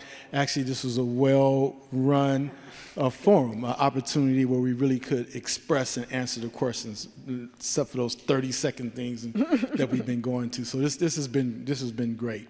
Once again, my name is Vincent Orange. I'm Heavenly 7 on the ballot, and I ask for your vote on Tuesday, June 16th. This election is really a pivotal moment in our history. The first time we've had an open seat for mayor of the District of Columbia in quite some time. It's an opportunity for us to reset, but continue to move forward. It's an opportunity for you to look at the candidates and check out the records. Not the rhetoric, but the record. My record is clear, and it's on orangeformayor.com. I've also created Grace AI. You can call 202-858-1199 and have a conversation with Grace AI about Vincent Orange and my policies on public safety, on education, on dealing with the White House. You know, we're not going to go to the White House in fear, yet we're not going to fear to negotiate with the White House. But what's not negotiable? Home rule is not negotiable. DC autonomy is not negotiable.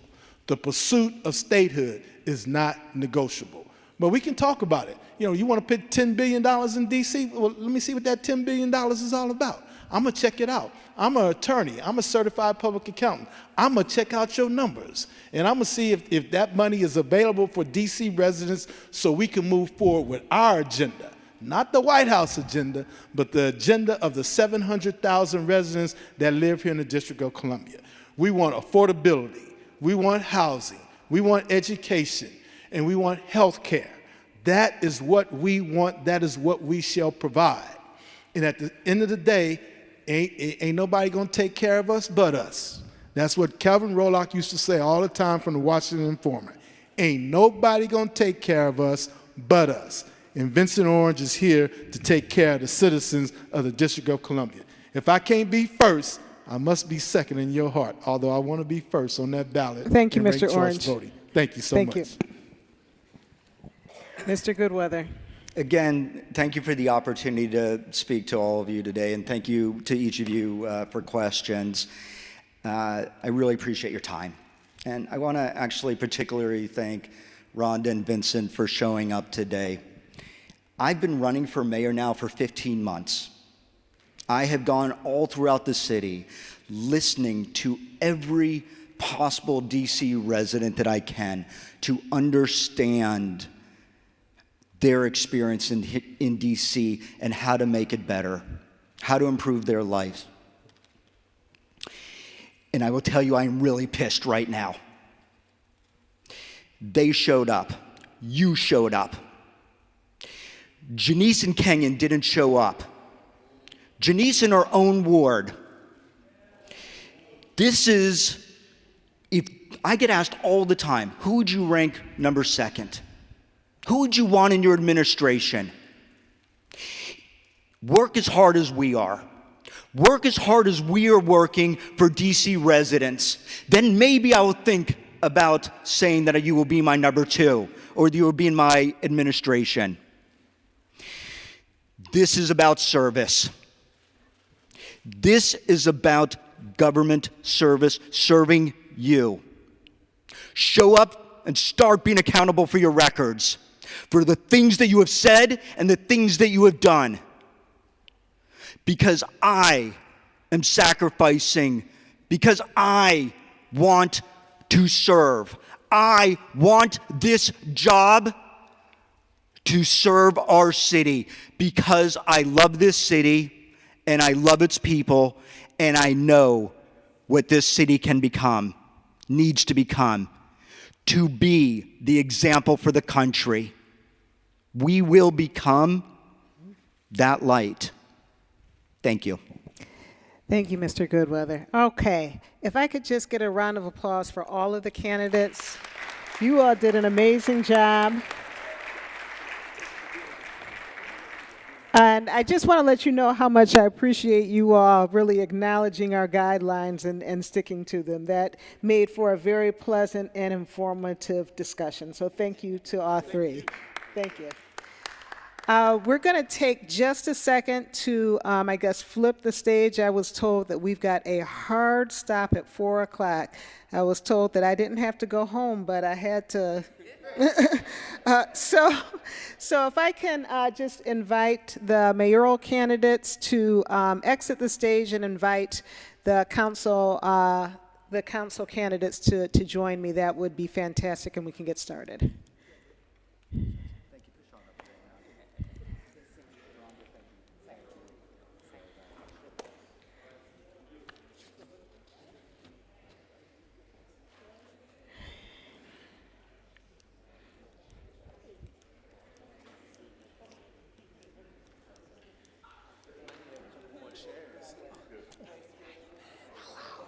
It is very good to see you. Good to see you. Is that you, Sonia? That's Sonia. You got your whole crew out here. I just wanted to quickly introduce myself. I'm Cynthia. I'll be moderating.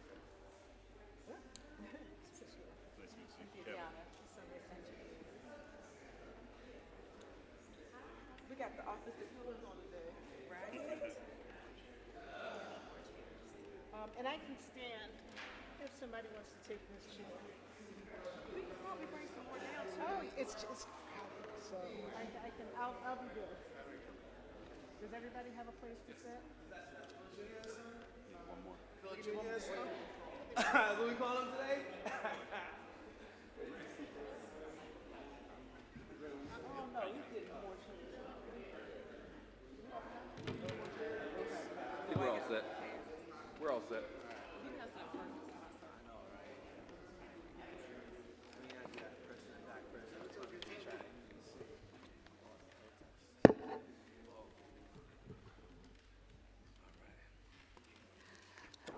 Okay, if I can just ask everybody to have a seat, if you plan on staying.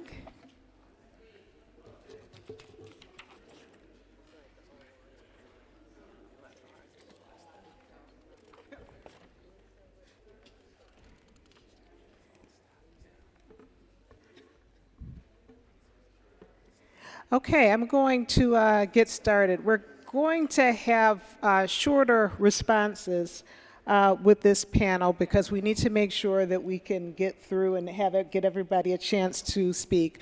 Welcome back to part 2 of the Ward 4 Faith Leaders and Concerned Seniors of DC Candidate Forum of we're going to be focused on council member candidates for this segment. My name is Cynthia Overton. I'll be moderating today's session. Again, special thanks to People's Congregational United Church of Christ for hosting this important discussion and to each of you for participating in this event. Again, along with the forum, there is a information session and demonstration on DC's new rank choice voting, which is going to be used for the first time in the upcoming primary. So I invite you to check that out. Folks will be here, I think, until about 4 o'clock. In terms of our guidelines, pardon? Oh, Oh, I'm good. I'm good. In terms of our guidelines, each candidate is going to have just 1 minute to make an introductory statement. Oh, thank you so much. I appreciate it. Okay. Then I will ask candidates very similar questions that we discussed in our last discussion. And then I just ask when responding, please really focus on your plans and what you're going to bring to this role so that voters can better understand your vision and your approach. After I ask a few questions, we will open the floor for audience questions, and then we will wrap up by inviting candidates to make a 1-minute closing statement. So I am actually going to, I guess, start from this end.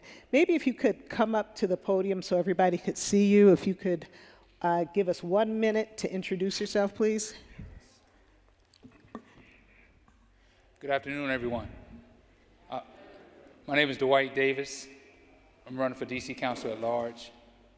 I am a lifelong educator. I've spent 22 years building my career in education, working here in the city. But there comes a point when you realize that if we want our city to be better, if we want a stronger city, you have to ask more of yourself. And so that's what I did. I left the classroom to give more of myself because I want our city to be a strong city.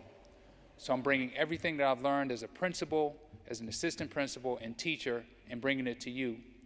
Because the one fundamental thing that I think we all need to understand and acknowledge is that our greatest economic engine is our children.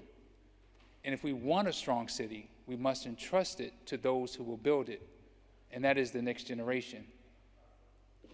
And my experience as an administrator matters because I've had to manage classrooms, and as a teacher, I've had to manage 30 students in the classroom with 30 different needs, and that translates into oversight of 30 different governmental agencies. And that matters. It matters that someone has worked within the community and has partnered with parents, students, community-based organizations to bring about change. And I hope you see that those skills are what we need now. Thank you.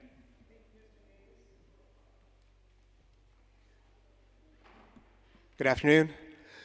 My name is Fred Hill. I'm running for at-large. I've been a 50-year resident of this area. I've had a small business, a federal government contracting firm for 25 years, and for 10 and a half years I've served as the chairman on the Board of Zoning Adjustment. So I heard a lot of different cases concerning zoning issues all across the city, primarily with, it's usually like neighbor against neighbor or business against neighbor in terms of trying to come together over the regulations in order to grow the city. So what I want to do is I want to use my business experience to create more, grow the economy, and then also the business zoning experience I've had in order to create more housing both affordable and market rate.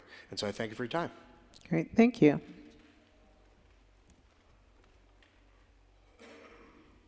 Good afternoon, Ward 4. Faith leaders, to our seniors, to everyone here in our community, especially here at People's Congregational Church. It feels good to be here with you as your Ward 4 residents that's running in this race. But standing here in this faith space, it just makes me feel called, confident, and courageous. And I want to say that I believe that leadership makes people feel seen, heard, and valued. And that I believe that our district is one that can be seen, heard, and valued with true representation. And representation that believes in strong foundations. And a strong foundation is one that believes in education, healthcare, and housing, and ensuring that they are affordable, accessible, and of quality. And quality is key. And so if we have strong education, if we have affordable housing that is stable, and if we have health care that is preventative, I believe that we have a city that thrives and a city that is working well together. So I have a heart that beats for equity and execution.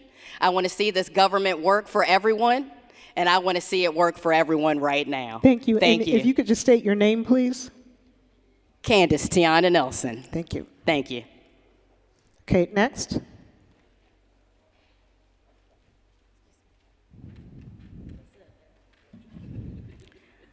Good afternoon, everyone. God is good. All the time. all the time. God is good. Now it feels like we're having a forum in a church. Yeah. My name is Laniqua Dominique. I love to distinguish that because I believe in showing up honestly and authentically. So Laniqua Dominique is one first name. Do not get confused on June 16th when we vote by that. Remember, Jenkins in June, that is my last name.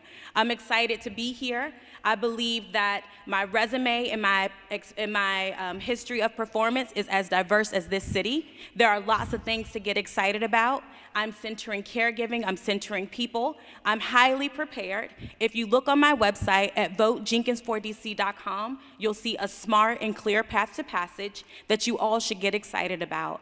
I'm inviting you to join me and to win together. Thank you for your time and attention, and don't forget, Jenkins in June. Thank you.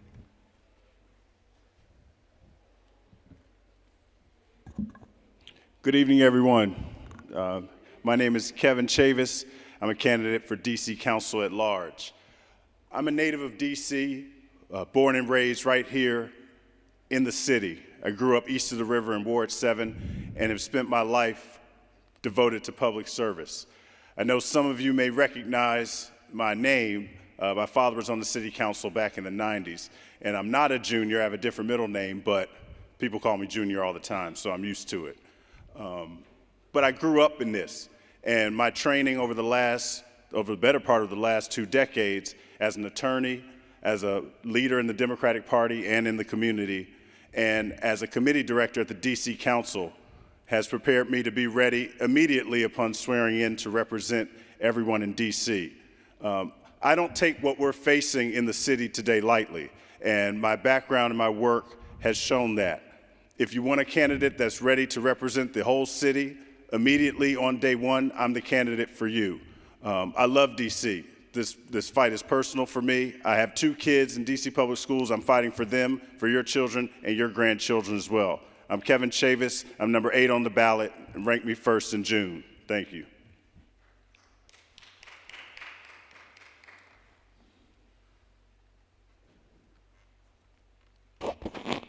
I'm a little shorter than Kevin.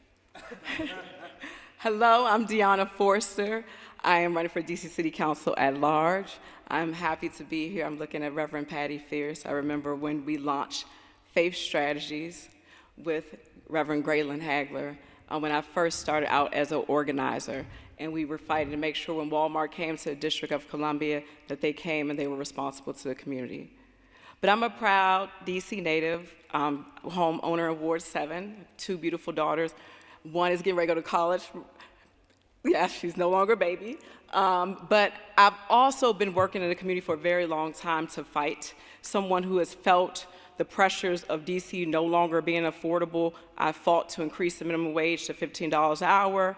I fought for paid family medical leave. I've also fought to improve the quality of schools in every ward.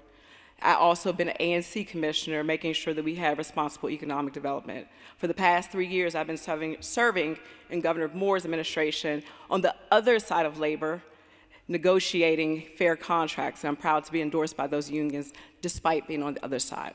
Thank you.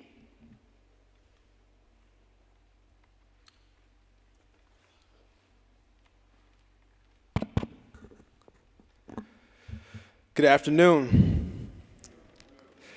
I want to thank Reverend Patty Fierce and the War Faith leaders for bringing us here today. I want to thank my brother Ricky Bryant for putting this event together. My name is Oye.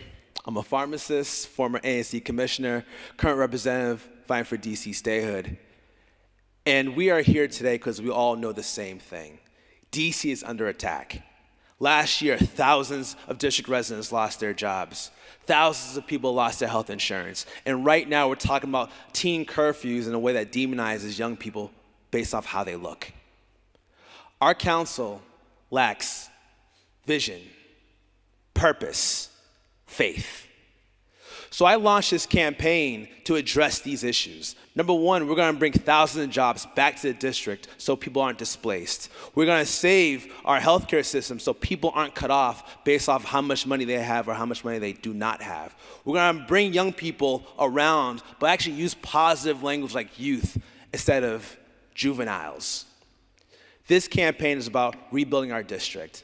Vote Oye number 1 on the ballot as the Democratic nomination. Same fighter, new battle. Thank you.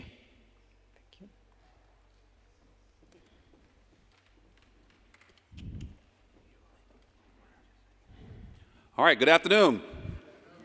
My name is Greg Jackson. I'm a Ward 8 resident, homeowner, but most importantly, a survivor of gun violence.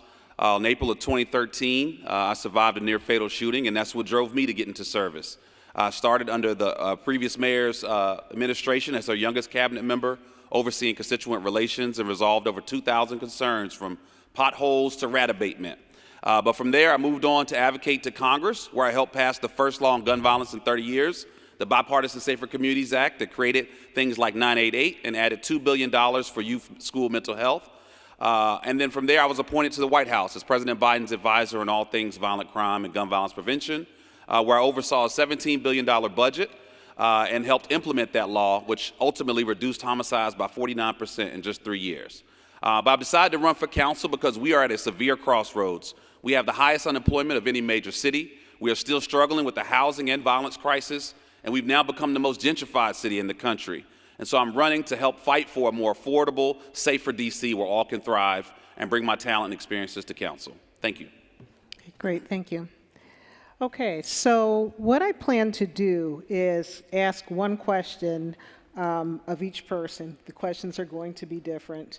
At the end, we will be able to open up the floor for questions and answers.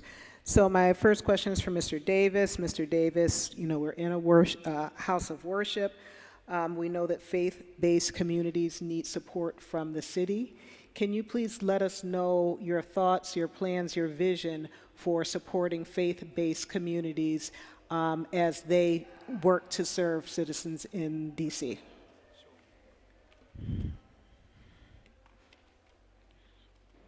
Just let me take a quick note. Yeah, that's fine.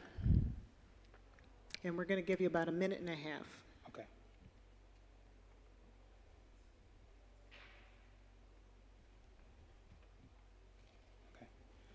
So the question is, how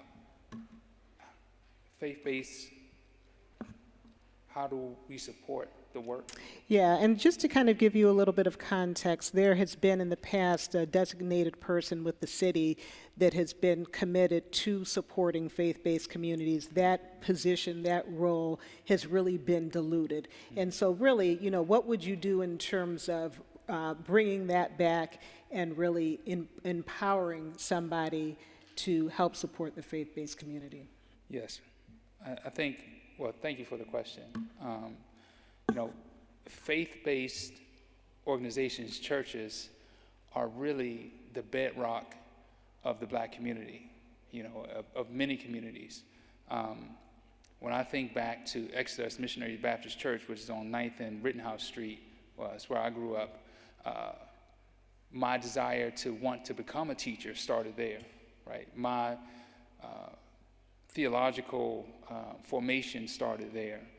And there were many organizations that actually came through the church that provided services to the community. I mean, even today, I was also a member at First Congregational United Church of Christ down on 10th and G. And that's another organization just like People's that has a lot of services that come through the church. And I think first and foremost, we need to acknowledge that the church is a bedrock of not just the black community, but of many communities, right? I think number two, we do need to make sure that there are there's a clear point of contact, but and not just from the council seat, but we need to advocate that there is dedicated money set aside for a person to actually have the responsibility to coordinate with the faith-based community. Because too often the work of the church often goes unacknowledged, and we need to make sure we acknowledge that. Thank you. Thank you. Thank you, Mr. Davis. My next question is for Mr. Hill. We see long-standing disparities throughout the city. What is one investment or policy you would prioritize, and what would success look like? Can you tell me the question? Sure, I'd be happy to. So we think about the disparities that we see across the city. Can you let us know about one investment or one policy that you would prioritize in order to help close disparity gaps, and what would success look like? Okay, great, thank you. So one of the disparities that I've seen across the city is while I was serving on the Board of Zoning Adjustment as its chairman is basically housing, and how housing has gotten more and more expensive. And so what I had wanted to do and planned to do is expand the housing, both affordable and market rate, by building more housing around rail stations, around probably a quarter mile around the rail stations, also in terms of density. I'd also try to fund the Housing Production Trust Fund fully, so that they could then put together deals in order to get affordable housing made. And basically what currently is tying that stuff up is just, it's not the speed. The speed in which is, if something's approved from the Housing Production Trust Fund, it should then get basically fast passed through the zoning process so that they can build the housing quickly. That's one thing that I would do. And also then the other thing that I would do is try to promote a little bit more inclusionary zoning so that they could then create more affordable housing built around the projects that are currently up and coming up through the pipeline. And success would be that there is actually now more people able to access those houses that are being built after I've had an opportunity to get onto legislation. Thank you. Thank you. My next question is for Ms. Nelson. Ms. Nelson, can you talk about your vision to increase the quality of health care for seniors in DC to really promote their both physical and their mental well-being? Thank you, thank you. I love this question. One, because I've thoroughly enjoyed working with the seniors, just helping them to empower their voices already, working with the Ward 4 Mini Commission, helping them understand how to testify before the City Council, understand the council's positions. As it pertains to healthcare, I worked at the Department of Healthcare Finance, and I managed the $110 million contract that streamlines eligibility for Medicaid, TANF, and SNAP. And these are all things that our seniors need and seniors need to have utilized. And I believe that care is coordination. And so when we talk about coordinating our government, it does look like examples just like that of how we streamline operations for our seniors, you know, and that is one of the things that I would focus on the most. You know, in terms of our government, is ensuring that we're coordinated with DDOT. You know, we're tired of our handicap parking issues. Coordinated with the office of, or bringing back the office of the deputy mayor for infrastructure and operations. And so we have our better sidewalks, you know, for our seniors that are having mobility issues. Working with the bus lanes and better bus networks. We've seen so many times now that they are stretching and stretching and stretching our bus stops further and further apart. And our seniors that need to utilize those, or just anyone who needs to utilize those, is now having issues. Mobility, we know that our seniors, we just need things to be safe and we need things to be cared for. And I think that care is coordination, as I said before, for our seniors and for everyone. Thank you. Thank you. Ms. Jenkins, next question is for you. School attendance can be a challenge. Sometimes kids just don't want to be in school. Can you just talk about how you might work and collaborate with folks in the school systems to make school more desirable to show up to make the experience a little bit better for students?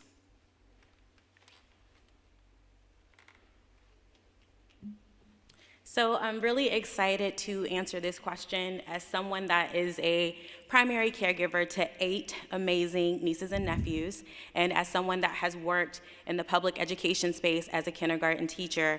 I've seen firsthand in my personal life and my professional life how to get kids engaged and excited. And also as a former homeschool mommy, I homeschooled the oldest 2 that are now in college on academic scholarships.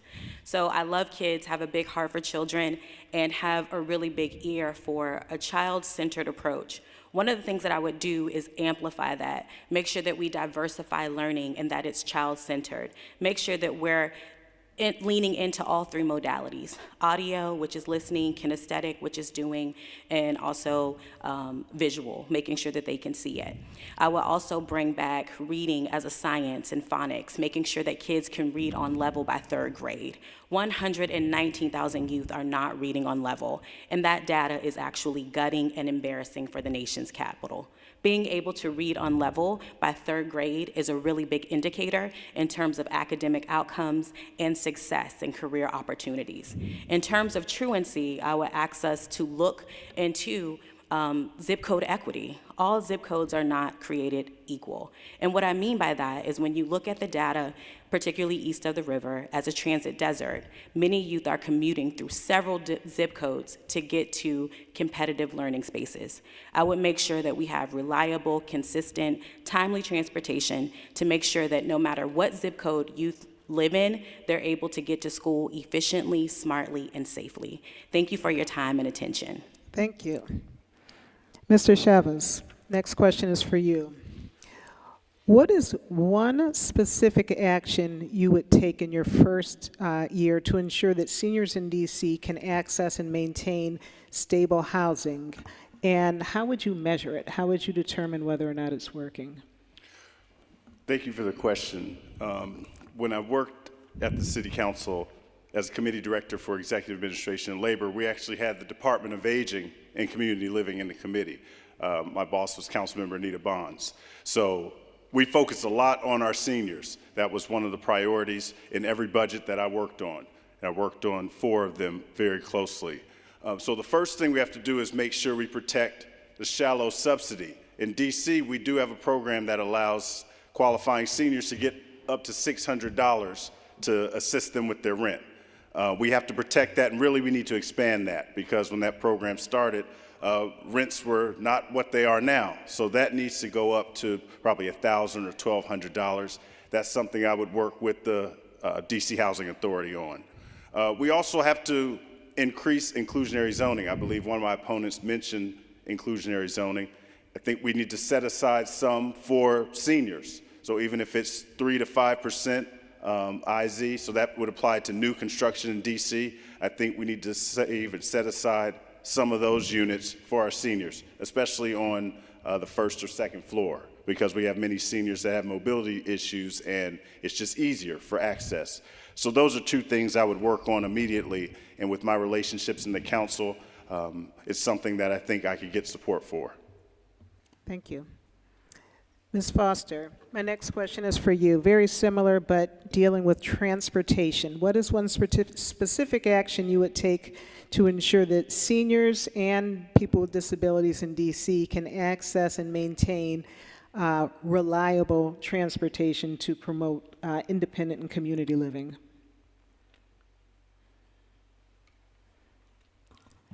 So one, I would say, I've been a part of a coalition every year that's had to fight for transportation funding with ATU 689, the Transportation Coalition. But we also have cut the ride on, and we've also seen the delay in seniors being able to utilize Metro Access.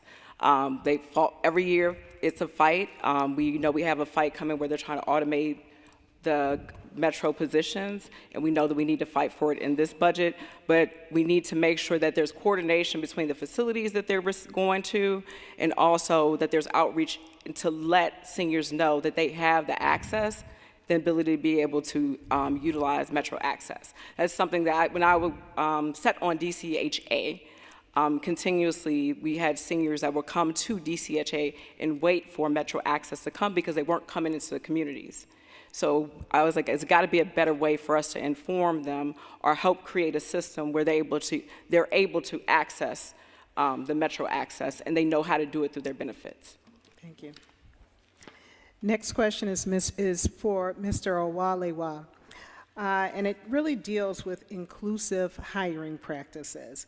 What specific practices would you try to advance to make sure that DC government is really practicing inclusive and fair hiring practices? That's a great question in terms of inclusionary hiring and making sure that DC residents get a fair shake. There are a lot of great laws that are on place right now with this first hiring of DC residents, but oftentimes they're being violated and there's no accountability. Same corporations that fund campaigns are the ones that are able to skate certain rules. So rather than create a new rule, we actually need to enforce these laws. We need to make sure that union jobs are going to DC residents and that DC residents are pipelined into union jobs so that way construction companies aren't skating. I believe right now we have a crisis in DC. We have 7% unemployment, 20% east of the river, but there's so many building opportunities in Ward 8, and Ward 8 residents, Ward 7 residents, Ward 5 residents are nowhere to be found, and they're hiring people outside of the district. So finding a true way for a council member to not only provide oversight, but create real enforcement and real penalties for job providers who are not giving us a fair shake, I believe is the right thing to do. The way to measure this is seeing unemployment, seeing it drop down, seeing people actually have jobs again. You know, we all try to make housing more affordable and things a little bit easier in DC, but if someone doesn't have an income, it doesn't matter how cheap we make rent. So making sure that our business partners, whether it's Clark Construction, MCN, or beyond, are doing right by us is critical, especially with these big projects, stadiums, huge housing developments, school developments. We need to make sure that DC residents are working inside DC. That's equity. Thank you. Okay, Mr. Jackson, my next question is for you. What role should the city play in supporting youth mentorship, and how would you partner with existing organizations rather than duplicating efforts? Yeah, you know, this is a tough question. Just this Thursday, I left the vigil for Milo Young, who was shot and killed in Ward 7. And he was shot and killed at a food truck just getting dinner. And I watched literally hundreds of residents there, police officers, family members, his father, who just wailed because he lost his son he loved so much. And what I saw in that day was the community is strong in wrapping around our babies. They are pouring all they can into our families. But what I didn't see was the city there in force. And I think right now, when we think about the issue of violence amongst our youth and supporting our youth, we are simply looking at them as suspects as opposed to kids that need support. And we failed them for too long. As shared earlier, only 12% of our black 8th graders can read proficiently, on top of the issues of youth violence and so many other challenges. And so I think the city has an ultimate role in funding youth mentorship programs, strengthening youth mentorship programs. The program I was a part of, the Boys Institute, was defunded. And we supported 26 at-risk youth in Southeast. But the city has consistently scaled back efforts to support those who are most at risk and most vulnerable. And now we're seeing how that is showing its ugly face with these takeovers, with our youth coming together. But before we point a finger at them, I think DC government has to look in the mirror and point a finger at itself. And as your council member, that will be a huge priority for me to fight for more resources for youth, both education, recreation, but most importantly, investing in their future. Okay, great. And I'm going to actually ask you to stay up here. The next question I'm going to ask of everybody. I'll just tell you what it is now so that you can kind of have time to think about it, and then I'll talk about what will happen after this. So my next question, which will be for everybody, is a lot of people in DC have been directly impacted by decisions made at the federal level. Mm-hmm. They've been impacted whether it's employment, access to supports, immigration concerns. So my question for everybody is, I'd love to understand what the significant pain points that you're seeing and what could be done to help relieve some of those pain points. And then also I'm going to ask if you could just, when you respond, if you can just state your name so everybody knows who's speaking, so they'll know who they want to vote for, right? And then also I'm going to just let everybody know that after this round of questions, we're going to open the floor for questions from the audience. So if you have any questions, please start thinking about them and we'll call you up in just a moment. So, yes. Yeah. Well, when it comes to working with the federal government, I'm Greg Jackson. And that is something I have a robust experience with. My first job out of college was serving as a consultant with Booz Allen for multiple federal agencies. And as shared earlier, I worked on Capitol Hill to help pass laws. And I was able to get 15 Republicans to support my bill, the Bipartisan Safer Communities Act. And I think to start with, the way that we get more out of the federal government is we have to align our goals with coalitions, frankly, whether it's nonprofit organizations, advocacy groups, but with members of Congress directly. And that's something council has failed to do. That's why we've lost over $1 billion to our budget. And technically, with that $1 billion that we're in siege, Donald Trump himself supported us having the money. Republicans supported us having money in the Senate. Where we failed was in the House. We had no one from the House side testify to defend our dollars. And council didn't show up until it was too late. And so as council member, I think, frankly, we must build stronger partnerships with members of Congress and with organizations that are advocating to Congress. I am the first person as a part of this race to be endorsed by members of Congress because we see that council needs to build a true bridge in order to fight for our ideals and our resources. Lastly, there are real limitations to what the White House can do, and we have to use the levers we have to perfect ourselves. Most importantly, we have to sue the White House and the administration when they overreach. And I was a part of a lawsuit when he cut $800 million in community violence intervention. Unfortunately, we didn't win that battle, but we did slow them down from cutting future resources. And so I think the government has to build relationships in Congress and not be afraid to fight back in the courtroom. Thank you. Thank you.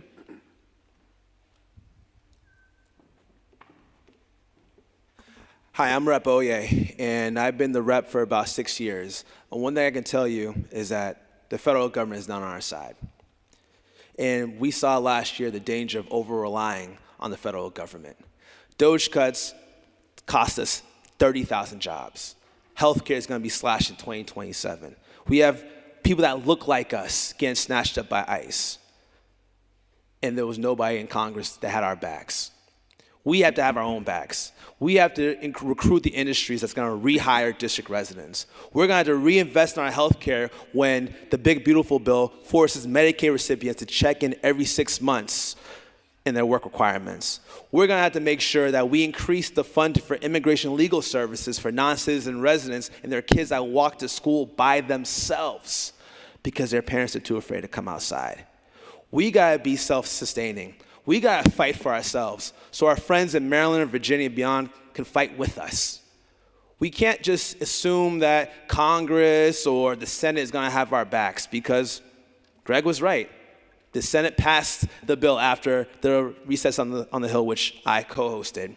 But more importantly, they didn't fight for us enough in the House to make it happen. Donald Trump put out a tweet, and it was met on deaf ears. So we had to have our own backs. We had to create our own district. We got to make sure that we have each other's backs and not rely on folks that we didn't elect in the House and the Senate. And we have to be real about creating solutions because when we don't have a plan, when we don't have a purpose, those who can't speak for themselves often hurt the most. So we got to make things happen for ourselves. Thank you. Can we rebut? No, not at this point. Okay, because he is in Congress. I'm not seated in Congress. But that's your job. Okay, but you know what? We're not going to be rebutting right now. Next, thank you. So I would say, with someone who has national, local, regional relationships and help organize lobby days prior to this administration has come in and help get people understand, so our electeds understand across this region, but that when you attack the District of Columbia, it's also attack overall on people of color all across the United States. That being said, when I knock on doors, y'all, people have lost their jobs. Federal workers do live in the District of Columbia, and DC has not done anything for them. For the past year, I've been helping roll out legislation to extend paychecks for workers that aren't getting paid. Also been on the front line trying to make sure that TSA workers that make less than $50,000 a year, that go to work every day, and all we're worried about is how fast those lines go because we're going on spring break. We're going to work every day and not being paid. I pled with our people in Maryland, I pled with our unions, I pled with the community, and even our faith. Please go to the airport.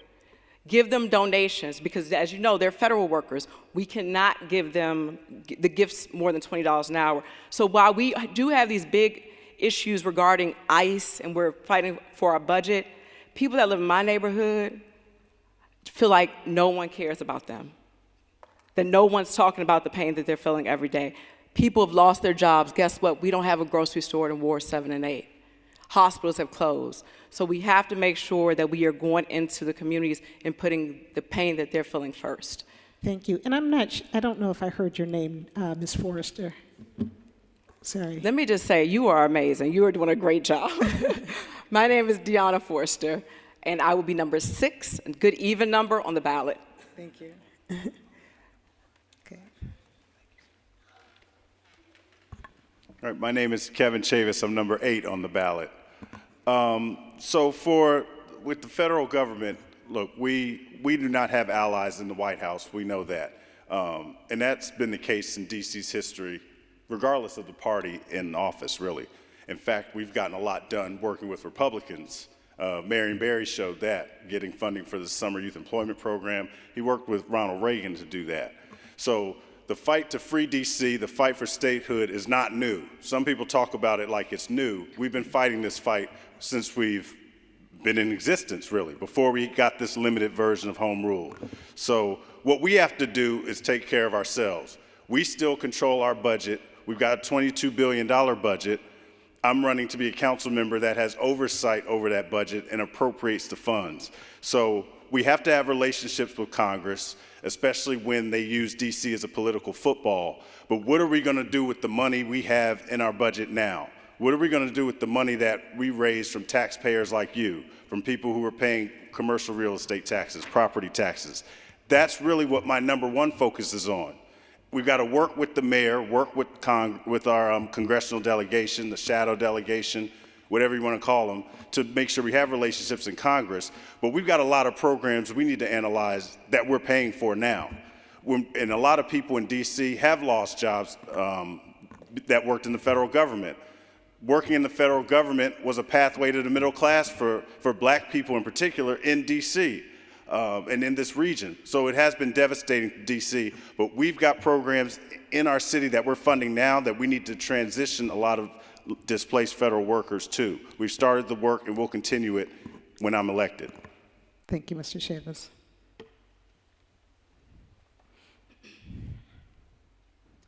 Hi, my name is Laniqua Dominique Jenkins. Laniqua Dominique is one first name. So 2 of the observations that I made both are very personal for me. So DC is very reliant on federal jobs. Recently, 300,000 black women were unemployed. I can personally relate to this as someone that has many identifiers and identifies as part of the sandwich generation, meaning you take care of an aging parent and younger people, most likely children, in my case, nieces and nephews. So I know how gutting it is, and I understand the role of black women in particular in terms of being the backbone of a family and a backbone of a nation. Because if I was to lose my primary income, then that would displace 3 generations of people. So the first thing I would do is diversify the types of jobs that DC is relying on.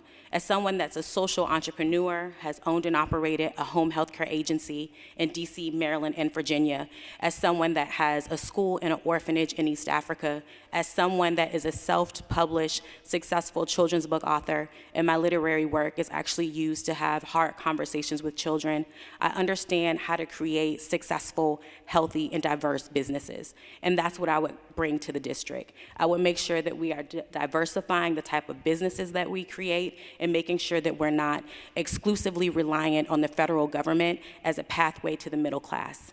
Secondly, I would make sure that when we invest in workforce development, if you listen to the budget, it was $24 million, but only had a 6% employment retention.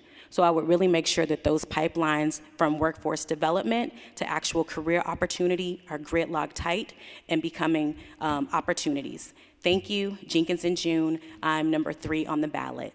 Thank you, Ms. Jenkins. Ms. Nelson? Doing the bump. Good afternoon. I'm Candace Tiana Nelson, and you guys know some of my story of how I grew up feeling left behind, left out, unheard, and that's why I tell everybody that I'm running, because I want people to feel seen, heard, and valued. But the second reason really is our federal impact. When I was serving as the chief of staff to our Ward 4 council member, I was working at the council, and I saw how divided our leadership was. The mayor wasn't talking to the council wasn't talking to the council, and the attorney general, whose transition I did run, was over here like, who can I sue and what can I do? And it was so disappointing to see how disjointed our leadership was. And so one thing I would push for is to bring our leadership back together and to ensure that when we are fighting and when we are going up against the federal government, that each branch of our government is passing the baton the way that they should, and they are talking to each other and leading each other in a united front. The second thing is we do have a statehood delegation. They meet every year and they talk about the budget. But for me, I think we should be about less speeches and more strategy. We should come out of that discussion with strategy, and I agree with the chairman of the council when he says that we should come out of there with strategy, and I know that he has given them that assignment, for the next time to come out and to actually have strategy for our statehood movement. And thirdly, we have an Office of Federal Affairs in the executive branch. I would support us having an Office of Federal Affairs in the legislative branch as well, so that the council can have a strong relationship with Congress. Thank you. Mr. Hill? Thank you. Okay, so my name is Fred Hill, and I'm number 4 on the ballot. And so when I was young, when my mother comes from a country called Sikkim, it's next to Nepal and Bhutan. She basically looks Tibetan. My dad's from rural Oklahoma. He's a member of the Chickasaw Nation. I used to look very Asian as a kid, and I say that because I don't look that way now. But I got teased a lot and, not stereotype, but called racial slurs and all these things. So I had very clear experience with bullies, and I had, had to learn how to deal with that. And I think that that's something that I now will be able to do on the council level, which is that try to work with the council members, try to work with the other state and congressmen that are not in our immediate area, as well as those that are around the country, to help defend DC against the administration basically and what's happening to us. I also am a federal government contractor, and so I actually have personally had to deal with what has happened to the industry. And I think that we as a city need to change the way we look at things. I appreciate some of my colleagues here is what they're saying, or opponents, sorry, that building a different industry here. Like really what I want to do is kind of create a place where more industry wants to come, where it's easier to do business, where it's easier to do create jobs, easier to create small businesses as well. But from a large business scale also, they look at 3 things. They look at education, they look at transportation, they look at affordable housing. When you're bringing in like these, I forget what they're called, hyper-growing companies like Amazon or Meta. And so what I would do is try to bring those companies in here to change the dynamics so we're not so dependent on federal jobs. Thank you. Thank you, Mr. Hill. Mr. Davis? Hey, Ms. Overton, just so I'm clear, can you just restate the question for me? Sure, yeah, no problem at all. I'm happy to. The question really deals with how you plan to deal with many of the disparities that we've seen that have been results of the current federal administration. We think about people who have lost their jobs, people who are concerned about immigration, people who have lost access to benefits. What will you do in terms of helping to, restore security to people who have been negatively impacted? Yes, I think you referred to it as pain points, right? Yes, I did. Yes. So one of the biggest pain points for me that has to do with my 4 sons. My wife and I raised 4 boys here in DC, all went through or going through DC public schools. And I think about this administration and how we are at war, spending $2 billion per day. And I think about, will my sons be forced to go fight in a war? I don't want that for my children. An unjust war. I think about the 300,000 primarily black women who've lost their jobs as a result of this administration. I also think about our democracy and how it's hanging on by a thread. That's terrifying. And I do think, I think many of us up here said it, like, I do think we need to cultivate relationships with our neighbors, with other states. I do think, and I heard this from the business community, why don't we have a mayoral residence where we can invite our neighbors to come and talk about issues specific to DC and cultivate those relationships? I also think that we must ensure that our Attorney General is able to fight for DC, because that is our front line of defense. And then, DC, we have so many resources that could be utilized more effectively. We have, DC is a federal town. Many individuals have made it to the middle class, and I think we need to use our pre-existing structures to make it easier for individuals to retool. Carlos Rosario in Columbia Heights is a good example of that. Individuals can come and get certificates and get new jobs. We need to use our pre-existing structures to make it easier for individuals to retool given our current situation. Yeah, thank you. And just 1 second, I should have asked for your line numbers instead of your name, but. Sorry. My name is Dwight Davis. I'm number 1 on the ballot. Thank you. Okay. All right, so thank you for that.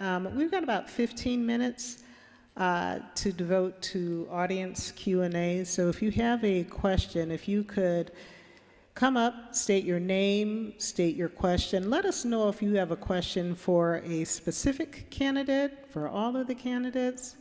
Any questions? I think we have one question coming.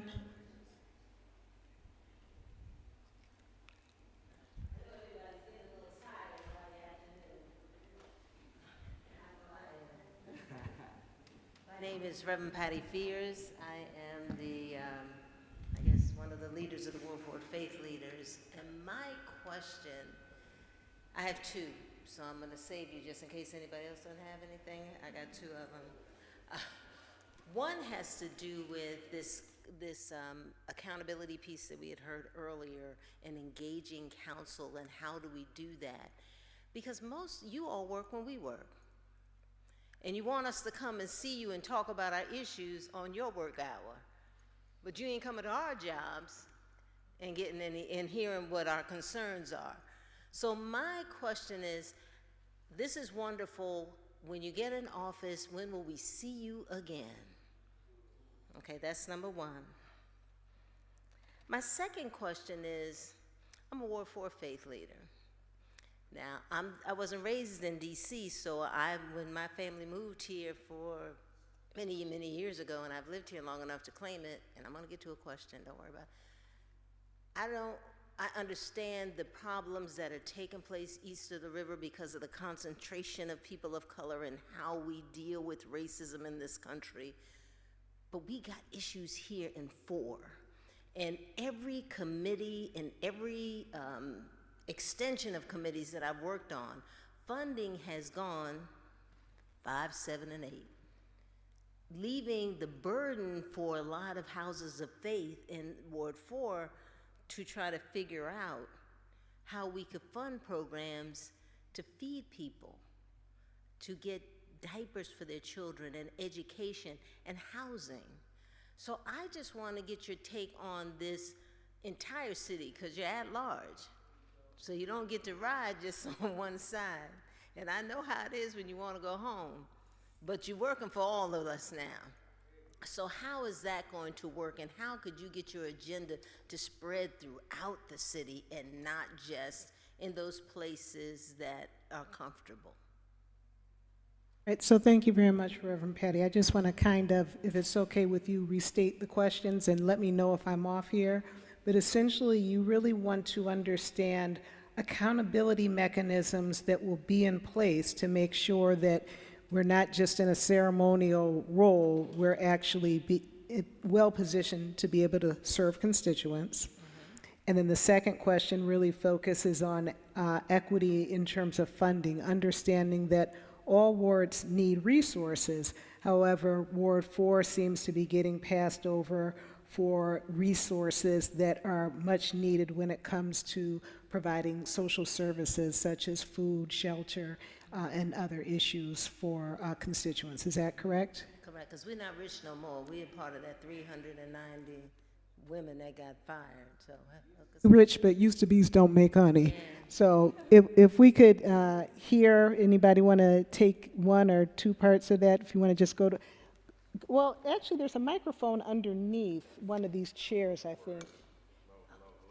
Yeah, if we could get that microphone. Okay, it's on. And then you can just pass the mic as you need to. Okay. Well, first I would say, as far as the accountability and the accessibility, the council is able to hold hearings on the weekend. They can hold hearings like roundtables. They can hold them in recreation centers and go off-site. They don't have to be in the Wilson building. We just often have done it that way. So that's one of my biggest things that I didn't like about the council, is that we always had people come down to the Wilson building when we could come to the community more for roundtables. And that's something, as at-large member, I would do more and make that a point. As far as the question about when you will see us, I think it's important as an at-large member to reach out to communities, especially when they're affected by a decision, not after the vote is taken, but before the vote, and conduct outreach with the community in advance. It's also important that at-large members understand the whole city, and it's not as easy as it may look to know about each neighborhood and each community. I mean, you've got to know about Ward 4. You've got to know that it's Petworth and Colmar Manor, Brightwood. You got to be able to know neighborhoods, know communities, know landmarks. And that's important too as an at-large member. Sometimes people say at-large is like a bonus member. I don't look at it like that. An at-large member is a real member. You really have 5 people you can go to, your ward member and 4 at-large members and a chairman. So really you've got 6. So people need to keep that in mind, and that's the approach that I'll take. You will be able to call my office for any issue. All right, I'm going to be like DJ Cassidy and ask you to pass the mic. Right. I hadn't run out of time yet. You're good. Oh, I'm sorry, you wanted? No. We're, She's saying I'm going to. Oh. All right, awesome. So in response to the question, one, I would have consistent outdoor, front-facing constituent hours in every single ward. I believe that the people closest to the problem are also closest to the solution, and I also believe that starts by actively listening, so making sure that I'm accessible. Also, I've participated in providing sworn testimony, and it is like the Hunger Games. Even though they give you a roster, you have no clear indicator when you're going to speak, when you're going to be called on, how long is an intermission, there's tech issues. It is a labyrinth to navigate for working people. I have been given a 10 o'clock time slot or a 9 a.m. time slot, and my speaking time or my appearance time was not until several hours later. It is impossible as a working class person to have like that type of latitude in your schedule for something so robust and important as giving a timed testimony. So what I propose is tightening up on logistics and having an app or a tracker. If we can track our Uber Eats, if we can track food, we can track and get a text when it's time for us to give sworn testimony. I feel like that would give a lot of latitude for people to schedule their time and their day to show up and contribute to a very critical and important process and be heard and seen in our civic engagement process. Thank you. did anybody else want to respond? I'm like, I don't know. You're like, we're politicians. We all want the mic. I'm trying to be diplomatic, but I don't know which way to go. I think we all did. As your at-large council member, I would certainly have ward office hours and have sidewalk office hours, as I would call them, because I believe at-large council members need to do the work in all wards, but to reach out and to touch the community. We need to seek the community and not wait for the community to reach us. I've been saying all along on the campaign trail that we do need to extend the hearings. I mean, hearing is in the name, so if you want to hear from the people, then we should be extending the hours that we're having hearings, and like the late, great Jim Graham did, take the hearings out to the community. When I was at the Department of Human Services, Jim Graham was taking the hearings to DC General, where people could come from their room, write down and testify and go back out. We should have these hearings start at 7 p.m. and 11 p.m. Even if you're virtual, you're not always available for doing 9 to 5. Have them on Saturdays from 10 to 2, but really expand the time frame in which we're holding our hearings so that we are hearing from the people. That is certainly something that I would do. Thank you.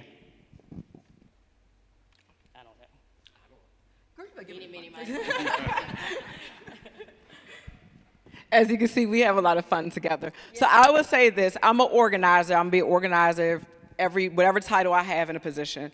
So one, I always know if somebody is being lobbied all the time to support a piece of legislation or to sponsor a piece of legislation, one thing I know is there are multiple sides to an issue.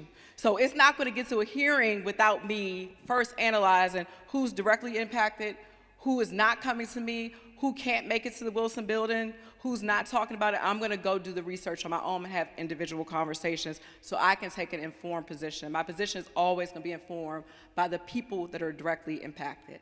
So that's one. The biggest thing is accountability. That is important to me. I hold myself accountable. I also my daughters also hold me accountable. My daughter came home and said, "Mom, when are you gonna run for DC Council?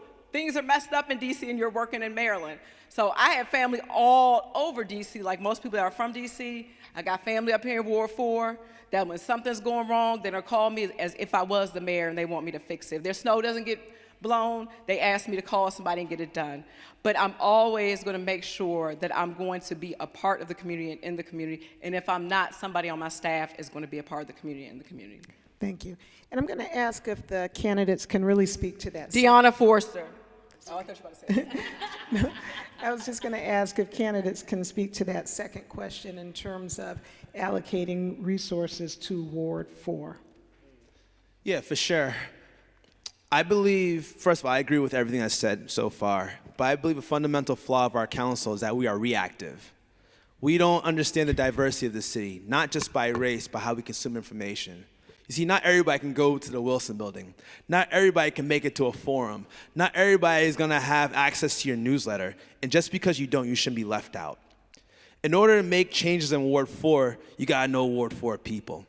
In order to have those relationships, you have to actually work with Ward 4 people. So I remember working with you, Reverend Fears, for the Boycott Target events when it was just me, you, Dante, and maybe 3 other people, well before it became poppin'. I remember when I needed to do an expunge clinic in Ward 4, Ricky connected me with Bishop Andre, making sure that men in Ward 4 had access to a second chance. I remember talking to Sonia, thinking about what's happening on these streets. You can't have conversations if folks don't work with you, if folks don't rock with you, if folks don't trust you. Now, back to resources. Resources oftentimes go to the squeakiest wheel, only to people who are reactive. As somebody who's proactive, as someone who's a doctor of pharmacy, as someone who's a pharmacy manager, we have to be proactive so we don't waste money on the back end. Like plowing through snow instead of waiting for it to freeze over. Making sure our hospitals and our pharmacies get correct reimbursements so they don't go out of business.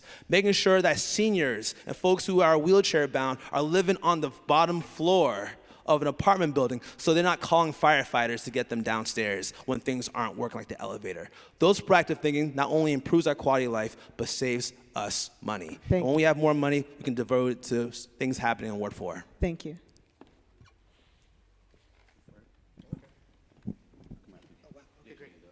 There you go. Great. I was in a band in high school, and we were called Fluorescent Orange because of the little mic thing. Okay. That joke didn't work forever. All right, let's see. Oh, the question, sorry. Oh, is that me? Okay, sorry. So accountability, Reverend, just so if I get this job, you're gonna see a lot of me because that's the way I figure out I'm going to know how to do this job, right? So like I was the chair of the Board of Zoning Adjustment for 10 and a half years. I keep saying it because I did it for 10 and a half years. And so like every Wednesday we had hearing after hearing, and we heard from the ANCs, the SMDs, the people, and it was 3 minutes of testimony each. I love the app idea. And so like, because you didn't know when the person was going to speak, but if they did speak to the council, if they got through and said they had to get ahead, we put them in line so that they could get ahead, and so it's accountability. It's like actually being held accountable. So there's council oversight that happens every year. I had to go through council oversight every year because I was on the board, and again, I think that type of accountability should happen more often. It shouldn't just happen once a year, right? Which is kind of what it does at the council level. So I would be somebody who would be held accountable. I'd also have a great community liaison person, and I do think that it is. Again, someone here has talked about a bonus council member. It is just another person that you get to talk to, meaning the at-large council people. They're working with your ward council members, as well as the ANCs and the SMDs, like people that are really down on the ground. And then all the different institutions, that's the type of council member that I would be, looking for the people to tell me what the issues are at the ground level, which is the same way that I've been kind of running my business, the same way that I've been doing, again, the service that I have been doing to the city. And then as far as the budget process, it is another oversight issue where you come in and you have an opportunity to speak to people in order to divide up the budget. So thank you. Thank you, Mr. Hill. Did anybody else want to respond before we wrap up? Yes. Just first and foremost, when it comes to outreach, I plan to run our outreach efforts as council as I have my campaign. Just yesterday, we were at the Ward 4 cleanup. Oh, she got a question? That's what's up. Okay. Can you make sure we get her question too? How can I not? Okay, right. Look at her. It's got to be a short question, though. But yeah, but real quick, so I was at the Ward 4 cleanup yesterday. When I was in the Mayor's Office of Community Relations, we started the neighborhood walks, which I know a lot of you have been a part of, and that's something I would love to do on council. And when I served in the White House, I was President Biden's the first person he deployed after a mass shooting. And so, unfortunately, in Buffalo, Uvalde, and even Lewiston, I was the first one on the ground. And so, my approach to engagement as a council member is to meet people where they are and find you however I can and make sure that we are working as hard as we are outside of the 9 to 5 as we are in the 9 to 5. Also, I want to be extremely accessible. Y'all can have my cell phone number down. It's 202-277-1719. Nobody took it down? All right, that's it. But I want to make sure you can reach me at any day or time. The last thing I will say is it's important that you have a council member that's willing to roll their sleeves up when things are bad. When we had this big ice storm, I was a snow hero and a featured snow hero, and I was someone who's been shoveling out my neighbors for now 10 years. And I'm someone who is willing to put the work in to help those in need, even if it's not a part of my official capacity. Thank you. All right, Mr. Davis, did you want to say? Okay, well, what we're going to do with this young lady is I'm going to ask her a question, and then you're going to give a 1-minute closing remark that includes a response to her answer. So did you want to just respond? I want to hear your question, but I'm not going to be able to answer this question if you go first, so please forgive me, okay? So actually, I want to tell you a quick story. As a 5th grade teacher, I had what we call the class, like that class that just tests all of your patience. And I was ready to rethink my career option at that point. And my principal told me to go to this training on home visiting. And so I went to the to the training, and I learned about, go visit parents and it'll transform your classroom. And I was like, I don't think that's true. But I did. And the next school year, I visited all 26 of my students twice. And what I realized in that experience is that everything that I thought I knew about education, I didn't. I realized that I had all these negative perceptions about my students, these negative perceptions about their parents, and that I needed to change my perceptions about myself, my students, in order for learning to take place. And I did the difficult work, right? My point in telling you that story is to say, the way council is constructed, it is obstructive. It doesn't provide an opportunity for individuals within the community to really have authentic relationships. You talked about resources. Relationships are resources. Relationships is currency. And so for me, I learned that if I really want change, if I really want to transform a community, if I really wanted to transform my classroom, I had to be willing to go into the community and have conversations consistently. And that's what I commit to you, that learning. I will be at the church, you will see me in the pew, and we will talk. Thank you. Okay, young lady, you're the last question. Everybody here only has 45 seconds to state their name, their wrap-up statement, and to respond to this young lady. Hi, my name is Kendall Chavis, and I am in the 3rd grade in DC. I want to know your ideas for increasing activities for kids in DC. Okay, well, thank you. Okay, so 45 seconds. Kendall, thank you for your question. My name is Dwight Davis. I'm number 1 on the ballot. I think we really need to invest in our youth, and I think we have pre-existing structures that we can use. Currently, we're not using those structures as effectively as possible, but it is my hope that we could use the school year. So like you would go to school, and then after, like during the summertime, you would have arts and crafts and music and other opportunities where you could spend your time. And, you know, because many students right now are at home during the summer the entire time, and that's not helpful at all. I'm committed to ensuring that our greatest economic engine is our children.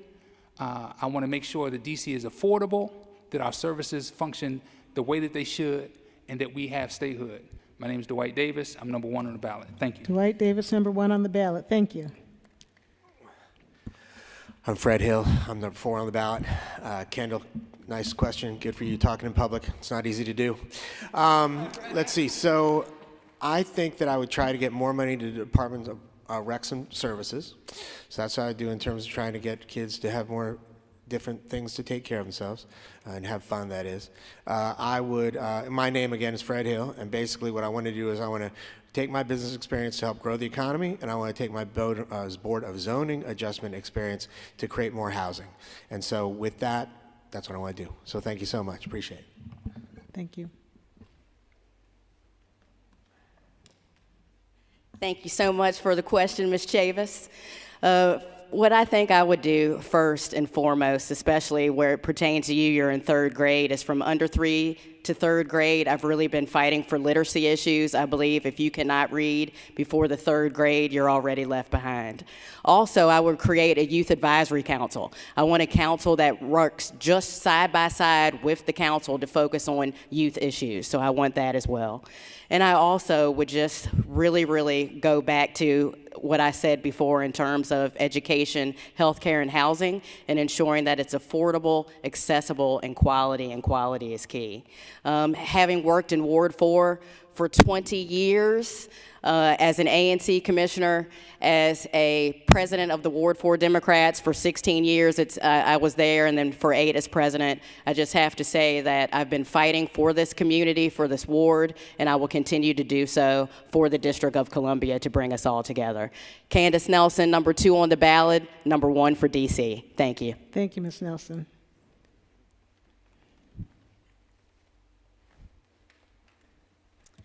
Good afternoon, everyone. I had an incredible time here. I wish that I actually had more time because it's very challenging to synthesize these conversations that are very important and timely. In response to Kendall's question, I would make sure that kids could read on level by 3rd grade. One of the programs that I've actually launched and had a lot of success with is with my school and orphanage that I have in East Africa and doing a writing exchange program with kids throughout the United States. It's one of the ways that kids get inspired learning. They demystify things that are outside of their normal, and they demystify foreign countries, particularly in areas that look like them. And it makes learning very creative and experiential, and also makes sure that they're commanding the English language and possibly bringing cursive back. Montessori school encourages cursive and believes that the hand naturally curves at the foundational ages, and those are things that I would love to see in the classroom.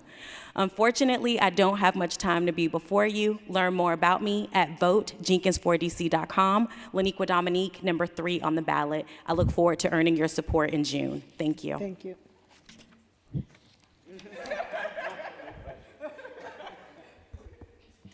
Yeah, that was a great question, Kendall. You see, she's learning already to speak up. She's got a softball game now that she's got to head out to, so she's dedicated. She's here with us instead of.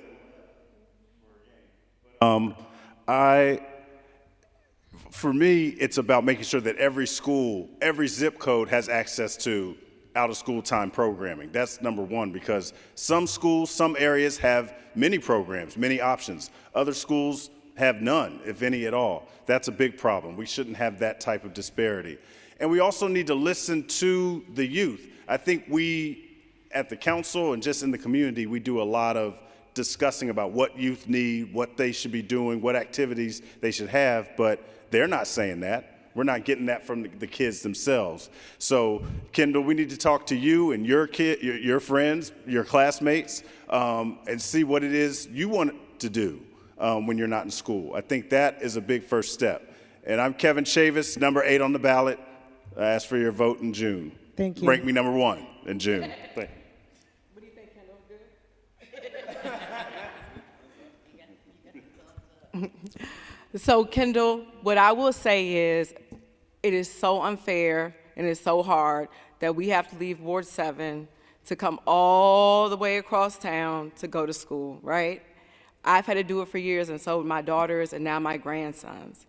That's the reason why I'm running. So many years ago, we passed community schools legislation here in DC. And what that means is the community gets to determine how we put all the resources in the community so our children don't have to leave. How do we work with our churches, our small businesses? How do we address the needs of the community that may be underemployed? How do we put all of the resources? How do our school communities be the vibrant part that hold our community together? So I'm committed to doing that, Kendall, because I hate sitting in traffic and being late for school. It's been very hard, and now I got to stop. But Kendall, I promise you, you can hold me accountable. I'm Deanna Forster, number 6 on the ballot. Almost forgot.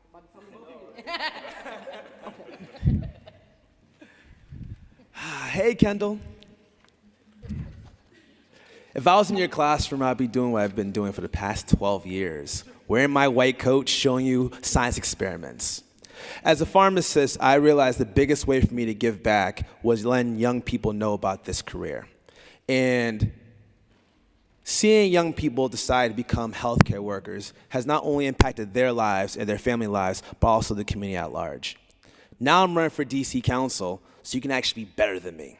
So when you go to college and maybe consider going to UDC, it'll be tuition free so you won't have escalating student debt. Ward 4 faith leaders, I appreciate you all for having me here. And there was a question you asked about investing in churches. Seeing you guys not just be inside the 4 corners of a location, but be in the community, whether it's re-entry programs, whether it's supporting young people.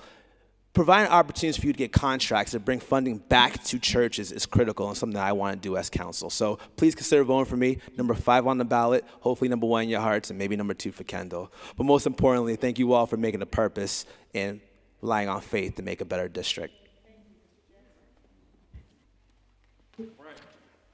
I'm the anchor. Thank you, Kendall. I really appreciate your question. Greg Jackson here. A couple key things I would invest in for our youth. One is creating a youth safety fund where we empower youth to actually decide how those dollars are used, whether it's a recreation, concert, and beyond that. Also, part of my plan around youth safety is to launch a Safe Nights initiative that doubles down on recreational opportunities for our youth later in the evenings. We also need to create a resource dashboard so we know how much resources are landing in each neighborhood. Right now, that's very unclear, whether it's rec centers, schools, or other tools. And then lastly, we need to invest more into improving school climate. Right now, a lot of schools are losing their sports programs, they're losing their arts and music programs, and we have to fight to protect those dollars. And so that's what I would specifically do to answer your question, Kendall, so really good job. To everyone else, listen to Kendall because she's on it. But right now, we have some really tough decisions as far as what council will have to do over the next few years. Our budget is under siege. The administration has a target on us, and we're dealing with real serious crises around jobs, housing, safety, and frankly, the education of our youth. And so I just implore you to think about who you're going to vote for and support. We need more than ambition. We need action and experience and leadership. And right now, there are a lot of candidates that have that. But this vote is extremely, extremely important. So I'm Greg Jackson. Let's talk more action. I'm last on the ballot, so save the best for last, number 9. Thank you, Mr. Jackson. All right, let's have a round of applause for all of our candidates. Thank you all so much. I wish we have more time, but I really appreciate your patience and your tolerance in terms of me. All right, let's go, let's go. So thank you so much. Thank you very much to People's Congregational United Church of Christ for hosting us. Also, very special thanks to Reverend Patty, to Phil, to Ricky, to Miss Naomi, to everybody who helped to put this important event on. And I would encourage you to, A, make sure you're tight in terms of being registered to vote, and B, make sure you talk to your family, your friends, your circle about making sure that they are registered so they can make their voice count, as well as really, getting up to speed on this rank order voting. So with that, I hope that you enjoy the rest of your Sunday, and thank you for coming out to join this important conversation. Oh, thank you. Thank you. Oh, thank you, I appreciate it. Thank you.